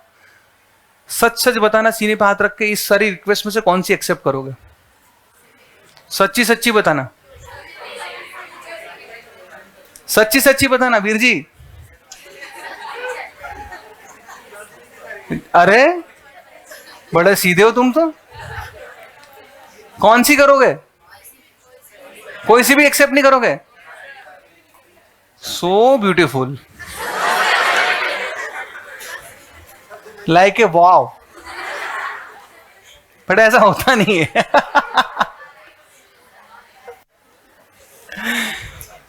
ऑनेस्टली बता बेटा, ऑनेस्टली, सच्चाई। Very good. और ये ह्यूमन टेंडेंसी है, इसमें कुछ बुरा भी नहीं है भाई। अपोजिट सेक्स को अट्रैक्ट होना एक नॉर्मल प्रोसीजर है। कोई लड़की, अगर ये लड़कों की होती है और उसमें कोई हैंडसम हंक होता तो नेचुरली लड़कियां भी सोचती कि उनसे आप फ्रेंडशिप करें। एक बहुत इस एज में बड़ा कॉमन फिनोमिना है, मैं ये नहीं बोल रहा हूं। इस तरह की जो प्रोफाइल है ट्रैप होती है। ट्रैप होती है मतलब आपको फंसाने के लिए बनाई जाती है, पहली बात तो स्पेशली अगर आप लड़के हो तो कोई लड़की की प्रोफाइल बना के आपको रिक्वेस्ट भेजी जाएगी, और अगर मैं लड़का हूं, पुरुष हूं, तो महिला की कोई प्रोफाइल बनाई जाएगी जिसमें एक गुड लुकिंग महिला दिखाई जाएगी और मुझे फेसबुक पे उसको फ्रेंडशिप के लिए मुझे रिक्वेस्ट भेजी जाएगी। क्योंकि आप स्टूडेंट हो, आप सोचते हो कि हो सकता है कि कोई मेरे फ्रेंड की फ्रेंड हो या फिर कोई और हो, उसने मुझे भेजी हो। मैं जैसे पुरुष हूं तो मैं सोचूंगा मैं साइबर सिक्योरिटी एक्सपर्ट हूं, तो हो सकता है कहीं मेरा नाम सुना हो इन्होंने, मुझसे जुड़ना चाहती हूँ, मुझसे कनेक्ट होना चाहती हूँ, तो मैं एक्सेप्ट करूंगा। अगर मैं एक नॉर्मल स्टूडेंट के केस में जानूं तो आप इस पे अनुष्का शर्मा पे कंफर्म कर देंगे और आप इसको फ्रेंड बना लेंगे। मैं बोलता हूं ये करने के पहले आपको कुछ चीज करना है, जिसके लिए हमने ये वर्कशॉप रखी। ऐसी फेसबुक रिक्वेस्ट तो सभी को आती है, मुझे भी आती है, आपको भी आती होंगी। हमें क्या करना है कि इसके अनुष्का शर्मा के नाम के ऊपर पहले क्लिक करना है, यहां पर अनुष्का त्यागी के, जो इसका नाम है यहां पर अनुष्का त्यागी का, इस पे क्लिक करना। जैसे इस पे आप क्लिक करते हो तो आपको अनुष्का त्यागी की फुल रिक्वेस्ट खुल जाती, मतलब पूरी प्रोफाइल खुल जाती। तो अब उसने फोटो डाल रखा। एक चीज और भी है कि कोई भी लड़की इस तरह के अनडिग्निफाइड फोटो नहीं डालेगी, एटलीस्ट अपनी वॉल पर। तो ये भी हमको एक समझ में आता है कि ये ट्रैप है, फंसाने के लिए ही बनाया जान करके, लोगों को अननेसेसरी किसी का अटेंशन गेन करने के लिए, राइट? कोई भी एक सभ्य या कोई भद्र महिला होगी, वो इस तरह के फोटो, या कोई लड़की होगी तो नहीं डालेगी। लेकिन उसने डाल रखा है, हो सकता है मोर एडवांस हो, मोर प्रो हो, फाइन इनफ। हमको यहाँ पर रिस्पॉन्ड पे जाके उसको कंफर्म नहीं करना है। आपको क्या करना है कि ऐसी कोई प्रोफाइल आती है तो यहाँ पर जो 3 डॉट दिखे हुए हैं किसी भी प्रोफाइल के बाद के, इन 3 डॉट पे आपको क्लिक करना है। जैसे आप इस 3 डॉट पे क्लिक करते हो तो इस आईडी को बनाते समय जो ईमेल एड्रेस था वो प्रोफाइल खुल जाती। तो जैसे ही मैं इस पे क्लिक करता हूं तो मेरे पास ये प्रोफाइल खुल जाती। अभी भी उसका नाम अनुष्का त्यागी ही दिख रहा है, लेकिन URL देखो क्या लिखी, https://www.facebook.com/mdmdjid.ansari। क्या मतलब है कि ये कोई मोहम्मद माजिद अंसारी नाम से किसी ने आईडी बनाई होगी। ईमेल, व्यक्ति जरूरी नहीं कि मोहम्मद अंसारी हो, वो कुमार जैन भी हो सकता है, पर उसने आईडी ये बनाई है। और उस पर फोटो किसका चढ़ाया? लड़की का। वो लड़की भी कोई एक रैंडमली कोई फोटो उसने उठाया होगा कहीं से, जरूरी नहीं, और एक रैंडम नाम दे दिया उसको, अनुष्का त्यागी। और तुम समझ रहे थे कि अनुष्का त्यागी है। जबकि तुमने किसको फ्रेंड बना लिया? तुम सखी समझ रहे थे, ये सखा है। हाँ, वृंदावन में हमारा एक संप्रदाय है, सखा संप्रदाय। तो अब ये सखा है, अब तुम इससे सखी समझ के सारी बातें करोगे, राइट? अरे मेरे में इंटरेस्ट ले रही है, घर का पूछ रही है, फिर ये पूछेगा धीरे से, फिर ये ट्रैप कहां से शुरू होता है, कंक्लूड कहां होता है, वाई? मैंने इसलिए बताया why it happened, how it happened, क्यों होता है वो समझो। ये आपसे मित्रता करके, अंतरंग बातें करके लड़की के रूप में आपको फिर रिक्वेस्ट की जाएगी कि आप इनको अपना व्हाट्सएप नंबर शेयर करें। नेचुरली आप सोचोगे कि मुझे में इंटरेस्ट ले रही है, अब शायद this is the right time to give my WhatsApp number and meet somewhere. वो फिर बोलेंगे हम कहीं मिलेंगे, आपका नंबर दीजिए, ऐसा वैसा। आप खुशी खुशी नंबर दे दोगे, क्योंकि आप तो यही समझ रहे हो ना कि ये अनुष्का त्यागी लड़की है और गुड लुकिंग है। अब ये नंबर दिया जैसे ही आपने, तो फिर ये क्या करेंगे, आपको, ये पूरा गैंग है और सरप्राइजली इस पूरे गैंग में कोई भी महिला नहीं है, सारे पुरुष ही हैं, लेकिन ये महिला की प्रोफाइल बनाकर आपसे, अब ये आपको करेंगे वीडियो कॉल, काय पर? व्हाट्सएप पे। व्हाट्सएप पे वीडियो कॉल करेंगे। जैसे आपने व्हाट्सएप पे वीडियो कॉल उठाया, ये दूसरे नंबर से करेंगे, वहां पर एक न्यूड वीडियो शुरू हो जाएगी, अश्लील वीडियो, जिसमें एक लड़की, अगर आप पुरुष हैं तो कोई महिला दिखेगी, महिला है तो कोई पुरुष दिखेगा। और वो वीडियो, आप वीडियो कॉल का कॉन्सेप्ट समझो। वीडियो कॉल में क्या होता है बेटा कि जो देखने वाला है वो तो छोटा सा दिखता है इनसाइड में, और जो दिख रहा है वो फुल स्क्रीन पे दिखता है हमें।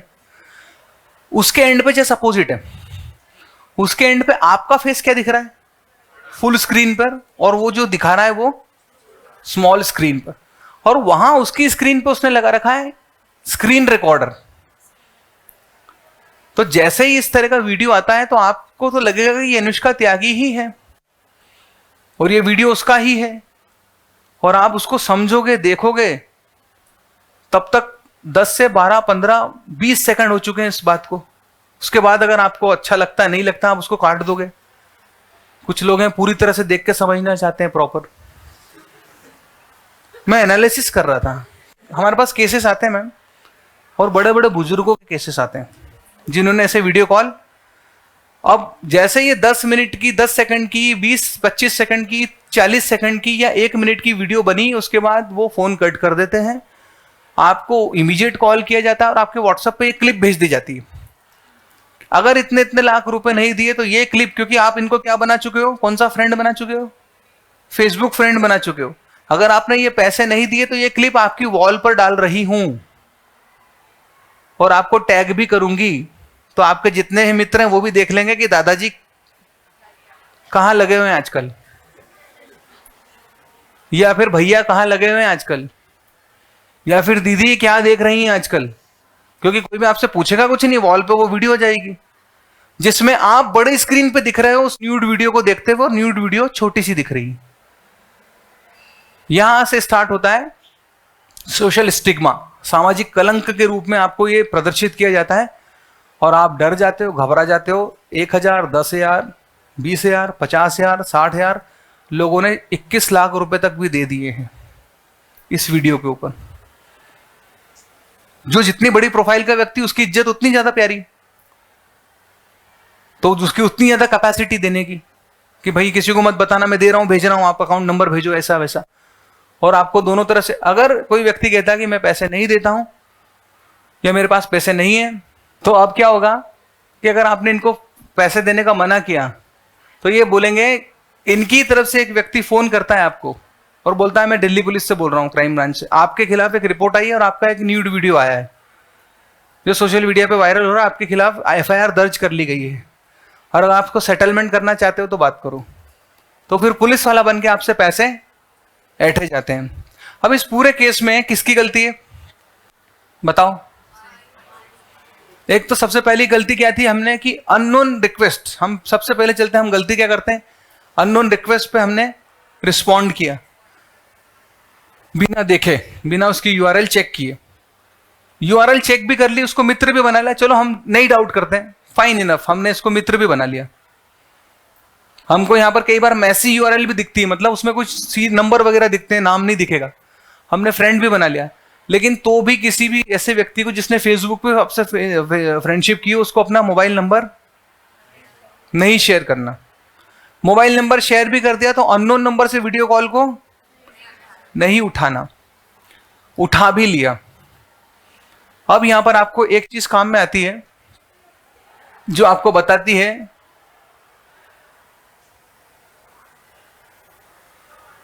वहां पे आपकी चीज, ये चीज आपकी हेल्प करती है। अगर आपको पता होता कि इंडियन इंफॉर्मेशन टेक्नोलॉजी एक्ट में एक अंडर सेक्शन होती है जिसको हम बोलते हैं 66E, 66E, 66E सेइंग कि बिना किसी पर्सन की काइंड कंसर्न के उसका वीडियो या उसको फोटो वायरल करना अपराध है, उसकी बिना सहमति के। और ऐसा व्यक्ति कोई करता या कराता है उसको 3 वर्ष की कारावास और 2 लाख रुपए जुर्माने या फिर दोनों का प्रावधान हो सकता है। तो अगर आपको ये लॉ पता है तो आप डरोगे क्या किसी को वायरल करने से? आप बोलोगे आप थोड़ी, मैं आपकी कंप्लेन करूंगा। अगर मेरा वो देखते हुए वीडियो है भी जो आपने चोरी से उतारा है, मुझे फंसाकर ट्रैप करके, कोई भी व्यक्ति आपका वीडियो वायरल नहीं कर सकता जबकि आपकी खुद की सहमति। अगर ऐसा व्यक्ति कोई करता कराता तो वो स्वयं जिम्मेदार है, वो खुद अपराधी, आप नहीं। तो आईटी लॉ आपकी यहां मदद करता है कि आपको अपने अधिकार भी पता होना चाहिए, कि आपको बचाता भी आईटी लॉ। ऐसा नहीं कि आपको हमेशा बताएगा कि ये चीज पे ये सजा, ये चीज पे ये सजा, लेकिन ये चीज दूसरों पे भी लागू हो रही है, सिर्फ आप पे नहीं। कोई दूसरा भी अगर आपके खिलाफ करेगा तो आपके पास राइट है रिपोर्ट करने के लिए। तो क्या होगा ऐसे केस में? सामने आके खुद रिपोर्ट करो पुलिस को कि ऐसे ऐसे कोई कॉल आया था, ऐसे ऐसे कोई मेरी मित्रता हुई थी, बिना हिच। अब जो हो गया सो हो गया, और मैंने इसको वीडियो देखा 30 सेकंड का, 40 सेकंड का बन गया, और वो मुझे ब्लैकमेल किया जा रहा है और इस नंबर से मुझे ब्लैकमेल किया जा रहा है। तो आप खुद रिपोर्ट लिखाइए आगे रखे, बिना ये जाने कि लोग मेरे बारे में क्या सोचेंगे, क्या जजमेंट देंगे, मेरे को जज करने लगेंगे, डजंट मैटर। और स्पेशली गर्ल्स के केस में आपकी कंप्लेन को क्या किया जाता है, कॉन्फिडेंशियल रखा जाता है, आपकी आइडेंटिटी रिवील नहीं की जाती, स्पेशली महिलाओं के केस में। तो हमारा एक पोर्टल है, लिख लो, भारत सरकार का साइबर अपराध रिपोर्टिंग पोर्टल है, जिसकी यूआरएल है www.cybercrime.gov.in, www.cybercrime.gov.in। इस पर आप जाते हैं, होम पेज पर ही कंप्लेन का ऑप्शन आता है नीचे की तरफ राइट साइड में, वहां पे क्लिक करोगे कंप्लेन में, उसमें ऑप्शन पूछता है स्पेशली महिलाओं के लिए, रिपोर्ट अनोनोमसली, मतलब अनाम रूप से, गुप्त रूप से रिपोर्ट करना चाहते हो क्या, तो आप वो भी कर सकते हो। यहाँ पर आपकी रिपोर्ट, आपका नाम वगैरह नहीं पूछा जाएगा, सिर्फ आपसे पूछा जाएगा क्या क्या आपके साथ इंसिडेंस हुआ, आपकी पहचान गोपनीय रखी जाती। ये तो हो गया कि लॉ आपको कैसे बचाएगा इससे। अब हमको ये भी देखना है कि हमने पहचान लिया इसको, अब आपका एक सवाल होना चाहिए कि सर ऐसे तो किसी भी अननोन में मोबाइल को नहीं उठाऊंगा क्या? तो आपको ये ध्यान रखना है कि ये अगर आपका मोबाइल है और इस पे कोई वीडियो कॉल आता है, हमेशा तो मैं 24 घंटे अलर्ट नहीं हूं ना, मुझे क्या पता कि वो फ्रॉडस्टर का आ रहा है किसी अननोन नंबर का। आप मुश्किल में फंस गए हो, आपने मुझे, आप भी फोन कर सकते हो, आप, मैं आपको जानता नहीं हूं लेकिन फोन कर सकते हो। उस केस में आपको ये देखना है कि जब भी आपका ये वीडियो कॉल तभी आपके लिए घातक हो सकता है, खतरनाक होगा, जब ये आपको रिकॉर्ड कर ले। तो रिकॉर्ड कहां से होता है? कौन सा कैमरा? तो जब भी आप ऐसा रिकॉर्ड कॉल उठाएंगे, फ्रंट कैमरे को थंब से बंद कर देंगे, फिर उठाएंगे। फिर अगर मेरा मित्र है तो इसको खोलेंगे थंब को, नहीं तो नहीं खोलेंगे, काट देंगे या फिर नहीं खोलेंगे। फिर पूरी बात कर लो, उधर उसको ब्लैक दिखने वाला अपनी स्क्रीन पे, उसकी स्क्रीन पे आपका फोटो बड़ा दिखता है, उसकी जगह क्या दिखेगा? ब्लैक दिखेगा। तो आप ऐसे क्या कर सकते हो, किसी भी नोन का भी फोन है तो पहले उसको दबा के करो। क्यों हमको कोई रिकॉर्ड करे, हमारी लोकेशन कोई क्यों देखे कि हम कहां बैठे हैं, घर में बैठे हैं, कॉलेज में बैठे हैं, ऑफिस में बैठे हैं, तुम बताओ तुम्हें क्या काम है। होता ना, हमको भी कई स्टूडेंट लगा देते हैं तो अपन वीडियो कॉल उठाना पर थंब लगाए, तुम बताओ क्या काम है, ना आपसे मिलना था, बता बोलो क्या काम है। आप क्यों देख रहे हो कि मैं कहां बैठा हूं, मैं थिएटर में बैठा हूं, मैं अपनी फैमिली के साथ बैठा हूं। क्योंकि ऐसे कुछ केसेस भी हुए हैं कि जहां पर रिनाउंड पर्सनैलिटीज को फोन लगाकर देखा गया कि वो रिजॉर्ट में है या होटल में है, और देखा पीछे एडम सैले लिखा हुआ है, और उनके घर पे चोरी हो गई क्योंकि पूरी फैमिली वहीं बैठी एडम सेल में। और वहां घर पे XYZ हो गया, तो आपकी लोकेशन ट्रेस हो गई उनको कि भाई आप सब लोग तो वही दिख रहे हो वीडियो कॉल में। तो आपको अपनी आइडेंटिटी को रिवील नहीं करना जब तक कि ये कंफर्म ना हो जाए कि सामने वाला का इंटेंशन क्या है, सामने वाला हमारा परिचित है या वेल विशर है, तभी आप उसको क्या करेंगे, उठाएंगे। दूसरा, फेसबुक पर अननेसेसरी की जो जितनी भी सोशल मीडिया है, ये जितनी भी सोशल मीडिया है, आपको एक समझना चाहिए, आप टेक्निकल आप समझो, कोई भी वेबसाइट के बाद के डॉट के बाद के 3 जो अल्फाबेट होते हैं वो उसकी नेचर या उसकी प्रकृति बताते हैं वेबसाइट की। जैसे .com for commercial website, .edu for educational website, .ac for academics organization, .org for non profitable organization, .gov for government, .nic भी गवर्नमेंट की है, नेशनल इंफॉर्मेटिक्स सेंटर।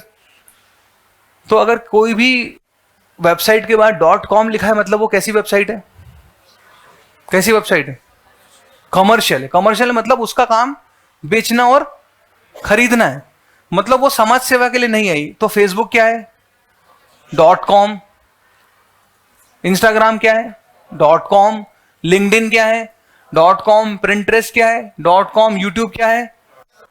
तो ये सारी कमर्शियल वेबसाइट है, तो इनका काम खरीदना और बेचना है। तो ये कोई प्रोडक्ट बेचती है क्या आपको? व्हाट्सअप क्या है, .com, व्हाट्सअप ने कुछ बेचा आपको आज तक? उस पर कोई ऐड आया आपको? इंस्टा पे कोई नहीं आता, यूजुअली रील वगैरह देखते तो बीच में आता, अदरवाइज ऐसे नहीं आता। तो जब ये कोई खरीदती नहीं, आपको कोई ऐड नहीं दिखाती, तो फिर इनकम कैसे कमाती? तो इनके प्रोडक्ट क्या है? You are the product. You means your information. जो आपने ये प्रोफाइल बनाते समय इसमें डाली थी, आपकी एज, आपकी डेट, आपकी पसंद, आपकी लाइकिंग, आपकी डिसलाइकिंग, आपकी पोस्ट, ये पूरा डेटा वो सेल करते हैं और उसके अकॉर्डिंग प्रोडक्ट डिजाइन होते हैं। कि भारत में, क्योंकि आपसे एज पूछता है, वो फेसबुक पे भी पूछता है, इंस्टा पे भी पूछता है कि नहीं पूछता है? तो भारत में इस उम्र से उस उम्र के बच्चे ये चीज लाइक ज्यादा करते हैं, इस उम्र से इस उम्र के बच्चे ये इस तरह की रील्स ज्यादा पसंद करते हैं, इस उम्र से इस उम्र के बच्चे ये प्रोडक्ट पे ज्यादा लाइक करते हैं, चाहे वो गर्ल्स का फैंसी आइटम हो, है ना। आजकल वो बड़े आते हैं सैंडल पेंसिल हिल वाले, डायमंड जड़े हुए आते हैं ना, तो आप लाइक करते हो, फिर वैसी पोस्ट आपको आना शुरू हो जाती, क्योंकि वो उनको आपका टेस्ट पता चल रहा है। आप कोई पेट को करो, है ना, गोल्डन रिट्रीवल को या फिर कोई भी करो, तो फिर वो पैट ही पैट के आपको वीडियोस आने लगे, शॉर्ट्स आने लग जाएंगे उसी के। तो आपके ऊपर ऑब्जर्वेशन होता है और एनालिटिका सॉफ्टवेयर लगा है कि आप किस तरह की पोस्ट को लाइक करते हो, तो ऑटोमेटिकली वही पोस्ट परोसी जाती, जो दिखेगा वही बिकेगा, वही परोसा जाएगा। तो आपको इन सोशल साइट्स पर अपने मिनिमम इंफॉर्मेशन देना है, और या तो फिर गलत इंफॉर्मेशन देना है, क्योंकि ये जितनी भी वेबसाइट्स है कॉमर्शियल वेबसाइट है, कोई भी समाज सेवा के लिए नहीं आई है। इनका उद्देश्य सीधे सीधे बिजनेस से प्रॉफिट कमाना है, आपके डेटा से कमाना है। तो ना तो इंस्टाग्राम, ना तो फेसबुक, ना तो लिंक्डइन, ना तो व्हाट्सएप, ये कोई भी समाज सेवा के लिए नहीं आई। तो और कोई गवर्नमेंट से ऑथोराइज नहीं है, तो कोई किसी सरकार से अधिकृत नहीं है, तो आपको कोई भी जरूरत नहीं है, कतई जरूरत नहीं है कि आप इसमें अपना एक्चुअल डेटा भरें, सही इंफॉर्मेशन दें। आप फेसबुक पे गलत भी अपनी डेट ऑफ बर्थ लिखोगे तो वो आपको क्लेम नहीं करने वाला है, कोई आधार से मैच नहीं करने वाला है, वो ना आपका कोई पैन कार्ड से मैच करने वाला है, और ना गवर्नमेंट ने उसको ऑथोराइज किया है कि एक्चुअल डेट डाला जाए, चाहे गूगल पे चाहे इंस्टा पे। तो मिनिमम इंफॉर्मेशन दो या गलत इंफॉर्मेशन दो। तो आपको अपना खुद का नाम सिर्फ एक नाम से ही चल जाएगा, कोई जरूरी नहीं पूरा नाम लिखे, आनंद कुमार, विनय कुमार, फिर आनंद विनय, वो भी चल जाएगा। लोकेशन सिर्फ इंदौर तक भी ठीक है, कोई जरूरत नहीं इंदौर, LIG, पलासिया, राऊ, राजेंद्र नगर ये लिखने की जरूरत नहीं है। अपने कॉलेज इंस्टीट्यूशन का नाम भी कोई जरूरत नहीं, सिर्फ आपका कॉलेज किससे एफिलेटेड है, कौन सी यूनिवर्सिटी से, तो DIVV इनफ। कोई जरूरत नहीं है कि हम पूरा लिखें IPS, या केवल IPS भी ठीक है, या केवल DIVV भी लिख दें, क्योंकि वहां पर जितने भी इंफॉर्मेशन है उसका कलेक्शन होते जा रहा है, जो आपके खिलाफ ही यूज होगी आगे फ्यूचर में। तो आप यहाँ पर फिर अपने मोबाइल नंबर, डेली एक्टिविटी, हम लोग आजकल तो वो फेसबुक लाइव हो गया, लोग लाइव चला देते हैं कि मैं कहाँ बैठा हूं या कहीं बैठी हूं। आप अपने आप को सर्विलेंस पे ले रहे हो, स्पेशली गर्ल्स। तो आपको ये इंफॉर्मेशन नहीं डालनी है, और इसका डालने का असर क्या होगा किसी भी व्यक्ति को। अब आपके साथ फाइनेंशियल फ्रॉड कैसे होता है मैं बताता हूं। आपने फेसबुक पर सारी इंफॉर्मेशन डाल दी, फेसबुक पर सब तरह की इंफॉर्मेशन आप डाल देते हो। अब होता क्या है कि मैंने फेसबुक से आपकी डेट ऑफ बर्थ देख लिया, आपने डाल रखी होगी फेसबुक डेट ऑफ बर्थ, लोग आपको विश करें इसलिए डाल रखी ना। आप फेसबुक यूज नहीं करते, यू आर प्रो, आप यूज करते हो, गलत डाली आपने। किसी ने डाल रखी फेसबुक पे एक्चुअल डेट ऑफ बर्थ? बहुत लोग डालते हैं, मैंने भी डाल रखी, पर पहले अलग डाली थी, अब अलग डाल दी। तो अब आपको क्या करना है, एक दिन आगे पीछे कर लेना है, 1 साल आगे पीछे कर लेना। लड़कियां 1 आध साल इधर कर लेना, लड़के 1-2 साल। हाँ नहीं, लड़कियों तो लड़कियों की उम्र बढ़ती भी कहाँ है मैम।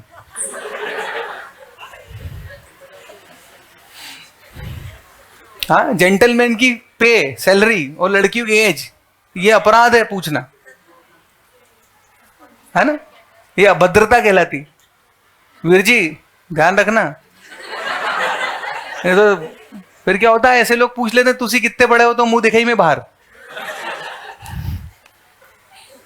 फाइन। तो आपको अपनी एक्चुअल डेट ऑफ बर्थ, अब मैं बताता हूं उसका मिसयूज कैसे होता है। मैंने किसी, जैसे मैं अपना मान लो एग्जांपल दूं कि मैंने अपनी actual date of birth Facebook पे लिख रखी है January 5 एंड सो ईयर। अब मैंने अपना ईयर लिख दिया, अपनी अपनी डेट ऑफ बर्थ लिख दी। अब यहां से कोई मेरी डेट ऑफ बर्थ और मेरा डेट ऑफ ईयर उठा लेगा। आपको पता है इनकम टैक्स की साइट पे अगर किसी को मेरा ईमेल पता है, इनकम टैक्स की साइट पे अगर पैन कार्ड की कॉपी निकालना हो तो आपके पास ईमेल एड्रेस होना चाहिए और उसकी डेट ऑफ बर्थ होना चाहिए। हाँ, वही लगता है। तो अगर आपने डेट ऑफ बर्थ ली और किसी भी व्यक्ति के वहां पे उसमें पूछता है, पहले सरनेम पूछता है इनकम टैक्स डिपार्टमेंट, फिर नाम पूछता है, फिर डेट ऑफ ईयर पूछता है, डेट ऑफ और डेट पूछता है। वो अगर आपने डाल दी, आपके ईमेल पे लिंक आती है, वहां पर वो डिजिटल कॉपी आ जाती है आपके आधार की या फिर आपके पैन कार्ड की। अब वो पैन कार्ड की लिंक जो आई है, मैंने क्या किया, उसको डाउनलोड कर लिया लैपटॉप या डेस्कटॉप में, उसको MS पेंट में ले गया, वहां पे ले जाके आपके फोटो की जगह मैंने अपना फोटो पेस्ट कर दिया, पासपोर्ट साइज, और उसका एक और डिजिटल प्रिंट आउट निकाल लिया और एक कलर्ड फोटो प्रिंट आउट भी निकाल लिया छोटा सा। अब पूरा पैन कार्ड आपका है, पूरी डिटेल आपकी है, लेकिन फोटो किसका है? अब मैं वो पैन कार्ड दिखा के किसी भी होटल में चेक इन कर सकता हूँ, भारत में कहीं भी, कोई अपराध भी कर सकता हूँ, कोई मुझसे पूछेगा ही नहीं, ये देखो मेरा पैन कार्ड है, बोले ठीक है सर। उसने तो इन्फॉर्मेशन, वो कोई टेली नहीं करता है ना कि एक्चुअल वो डाल के फिर देखे कि ये फेस और वो फेस अंतर है, वो तो सिर्फ नंबर नोट करते हैं आपका। मैडम मुझे भी बोलेगी कि आपके पेमेंट के लिए मेरा आपका पैन कार्ड भेज दीजिए, मैं भेज दूंगा पैन कार्ड। अगर उसमें कोई दूसरा फोटो चेंज भी कर देगा तो उसको फर्क नहीं पड़ता है, उसमें तो मेन नंबर से मतलब है। तो कोई भी ऐसी कोई अपराध या कोई भी सर्विस या कोई लोन आपके नाम पे उठाया जा सकता है आपका डिटेल डालकर, तो वहां पर आप परेशानी में आ जाओगे। तो ये शुरू कहां से हुआ कि हमने ये जो सोशल साइट्स थी इसको हमने प्रोफेशनल साइट्स मान लिया और अपने इसको प्रोफेशनली फील करते हो आप, इसमें नाम पूरा, फादर का नाम। मैंने ऐसा ऐसा देखा लोगों ने अपनी favourite movie, favourite literature, favourite उनका जो कोई नॉवेल है, अगाथा क्रिस्टी है, या फिर कोई वो हैरी पॉटर पढ़ते हैं सीरीज, तो वो भी लिख रखा है, पूरी डिटेल लिख रखी है अपने आप में, अबाउट जिसको बोलते हैं ना। तो अबाउट में आपको सिर्फ प्रोफेशनल क्रेडेंशियल लिखना है, पूरा पर्सनल नहीं बताना है अपने को। मी, मजा माई, मजा भाऊ, वो लिखने की जरूरत नहीं। फाइन। तो आपको सिर्फ प्रोफेशनली रहना है, क्योंकि ये सारी कॉमर्शियल वेबसाइट है, आपका डेटा सेल करेंगी ही करेंगी। क्योंकि और आपको फिर क्वेश्चन होना चाहिए कि जब आपका ये डेटा बेचती है फेसबुक, लिंक्डइन, व्हाट्सअप, इंस्टाग्राम, तो आप कोई केस क्यों नहीं करता इनके ऊपर? क्यों नहीं करता कोई केस? क्वेश्चन आना चाहिए। क्योंकि कितने लोग व्हाट्सएप यूज करते हैं? सभी लोग यूज करते हैं। सब लोग स्टेटस लगाते हैं व्हाट्सएप पे? कुछ लोग तो लगाते होंगे स्टेटस, कोई इवेंट का, कोई कहीं आप गए होगे उसका स्टेटस लगाते हो, कुछ कभी बर्थडे होता है तो वो लगा लेते हैं अपन, सेलिब्रेशन कुछ किया तो, है ना। जिस मोमेंट पे आपने व्हाट्सएप पे अपना स्टेटस सबसे पहली बार लगाया था ना, व्हाट्सएप ने आपसे पूछा था WhatsApp wants to access all your media gallery, और अगर आपने नो करा होता तो व्हाट्सएप आपको कभी भी स्टेटस लगाने नहीं देता। तो आपने उसको एक्सेप्ट करा, यस, उसके बाद उसका मतलब हुआ कि आपने व्हाट्सएप को अपनी पूरी मीडिया गैलरी, मोबाइल में जो भी मेरा मीडिया है उसका पूरा एक्सेस दे दिया। अब आप व्हाट्सएप पे केस कर सकते हो क्या? खुद ने ही एक्सेस दिया है। फेसबुक ने पूछा था, फेसबुक को किसने एक्सेस दिया? खुद ने ही दिया। इंस्टाग्राम को किसने एक्सेस दिया? खुद ने ही दिया, स्वयं ने। तो अब आप केस कैसे करोगे? तो आपको यह ध्यान रखना चाहिए कि आपको कौन कौन सी परमिशन मांगी जा रही है और क्यों मांगी जा रही है। व्हाट्सएप को अगर स्टेटस लगाना तो मेरी मीडिया गैलरी की जरूरत क्या है उसको?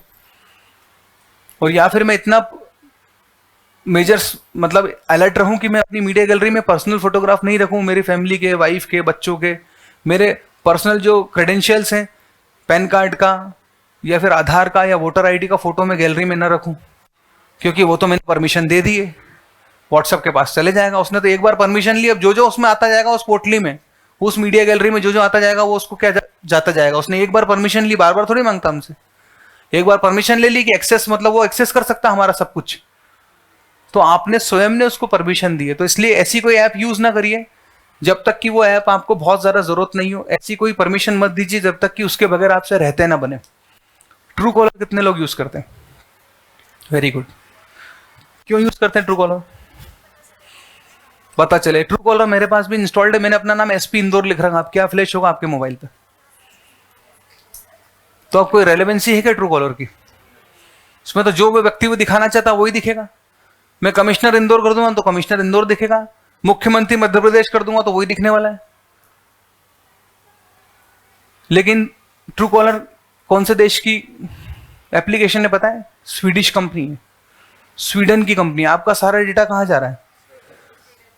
जैसे ही आपने ट्रू कॉलर इंस्टॉल करा था, ट्रू कॉलर ने एक क्वेश्चन पूछा था आपसे, Truecaller wants to access all your contacts, और आपने क्या बोला था? और सपोज मेरा भी नंबर था आपके कांटेक्ट लिस्ट में, तो आपने आपके चक्कर में मेरे घर की रजिस्ट्री भी भेज दी, मतलब मेरा नंबर भी ट्रू कॉलर को भेज दिया। दूसरे दिन से मेरे मोबाइल पे 3 मुखी रुद्राक्ष के मैसेज आ रहे हैं, क्योंकि ट्रू कॉलर ने वो डेटा किसको भेजा? 3 मुखी रुद्राक्ष वालों को, और वहां से वो सबको एसएमएस कर रहे हैं, सफलता पाइए जीवन में, रुका हुआ धन मिलेगा। तो this is all data buying and purchasing and selling process. पर हमने डेटा स्वयं ने बेचा ना अपना ट्रू कॉलर को, और ट्रू कॉलर तब तक अच्छा था जब तक कि हमको पता चलता था। अब तो इसमें जो फ्रॉडस्टर दिखाना चाहता वही दिखेगा। मेरे पास आइडिया की, एयरटेल की सिम है, लेकिन अगर मैं उसमें आइडिया सेल्यूलर लिखूंगा तो आपको वही दिखने वाला है। मैं उसमें बीएसएनएल लिखूंगा तो बीएसएनएल कस्टमर केयर लिखा हुआ दिखेगा। तो मतलब मैं जो दिखाना चाहता हूं, तो ट्रू कॉलर तो रेलेवेंट रहा ही नहीं। तो अब आपको ऐसी कोई ऐप यूज नहीं करना है जिसकी आपको अब आवश्यकता नहीं हो। कैम स्कैनर कितने लोग यूज करते हैं? कैम स्कैनर आता है ना, मत कीजिए, वो भी चाइनीज कंपनी। आपका डेटा, और स्पेशली हम स्कैन मेन डॉक्यूमेंट ही करते हैं, आधार है ना, वोटर आईडी, ड्राइविंग लाइसेंस, जो अच्छे क्लियर दिखे। तो आपने बेच दिए उनको। अब हाँ बेच दिया, बिल्कुल बेच दिया। तो अब ये है कि जितना चलेगा उतना ठीक है, लेकिन अभी पहली फुर्सत में ये ऐप उनको आप अनइंस्टॉल करो, ताकि आगे कोई ये आपसे डेटा ना ले सके। फाइन। कितनी देर है मैम अपने पास, है ना? तो हम बाकी फिर कल इसको करते हैं। तो अब आपको क्या करना है, जितनी भी ये ऐप है इनको अनइंस्टॉल करेंगे। अब आपका क्वेश्चन होना चाहिए कि फिर इनको अनइंस्टॉल करना है तो फिर इसका ऑप्शन क्या है मेरे पास? ट्रू कॉलर का ऑप्शन क्या है, मैं कैसे जानूं कि ये? तो ट्रू कॉलर आप यूज कर सकते हो, लेकिन ट्रू कॉलर को आपको वैसे यूज करना है जैसे हम व्हाट्सएप वेब यूज करते हैं। तो आप गूगल पे जाइए, लैपटॉप डेस्कटॉप में, वहां पर डालिए truecaller.com, अपने जीमेल से लॉगिन कीजिए उसको, वहां पर वो नंबर डालिए जो आपको, जिसके बारे में आपको पता करना है कि ये नंबर एक्चुअली में किसका है। उस केस में भी अगर वो नंबर सच में ऑथेंटिक होगा तो दिख जाएगा, लेकिन उसने भी गिमिक कर रखा होगा उसके साथ कुछ, जैसे उसने कुछ और नाम लगा रखा होगा, तो वही दिखने वाला है आपको। फाइन। पूछो, हाँ एक क्वेश्चन और पूछ लो, जल्दी से पूछो। जीमेल में कॉन्टेक्ट सेव है तो नहीं करना चाहिए जीमेल में कॉन्टेक्ट, उसको मोबाइल तक ही रखो भैया। हमें कल हम डिस्कस करने वाले हैं बहुत सारी चीजें, मैं आपको एक चीज और बताने वाला हूं अभी। आप बोर तो नहीं हुए ना आज के सेशन में? क्योंकि अगर अच्छा हो तुमने नो सर बोला तो मैं आधी घंटा और खींचता हूँ फिर इसी बात पे। एक जगह ऐसे ही उन्होंने बोला हाँ सर लिटिल बिट, तो मैंने कहा ठीक है हाफ एन आवर और। मैम इस पे कल बात करने वाले बॉटनेट पे, मैं बहुत कुछ वेबसाइट भी बताने वाला हूँ आपको, ITech की कुछ बात बताएंगे। अभी तो मैं सिर्फ अपने आप को एंड कर रहा हूँ सेशन को। तो आज के लिए इतना ही, मैं इतने ही बोल के अपनी वाणी को विराम देता हूँ। आप लोग अपनी क्लासेस में जाइए। Thank you so very much.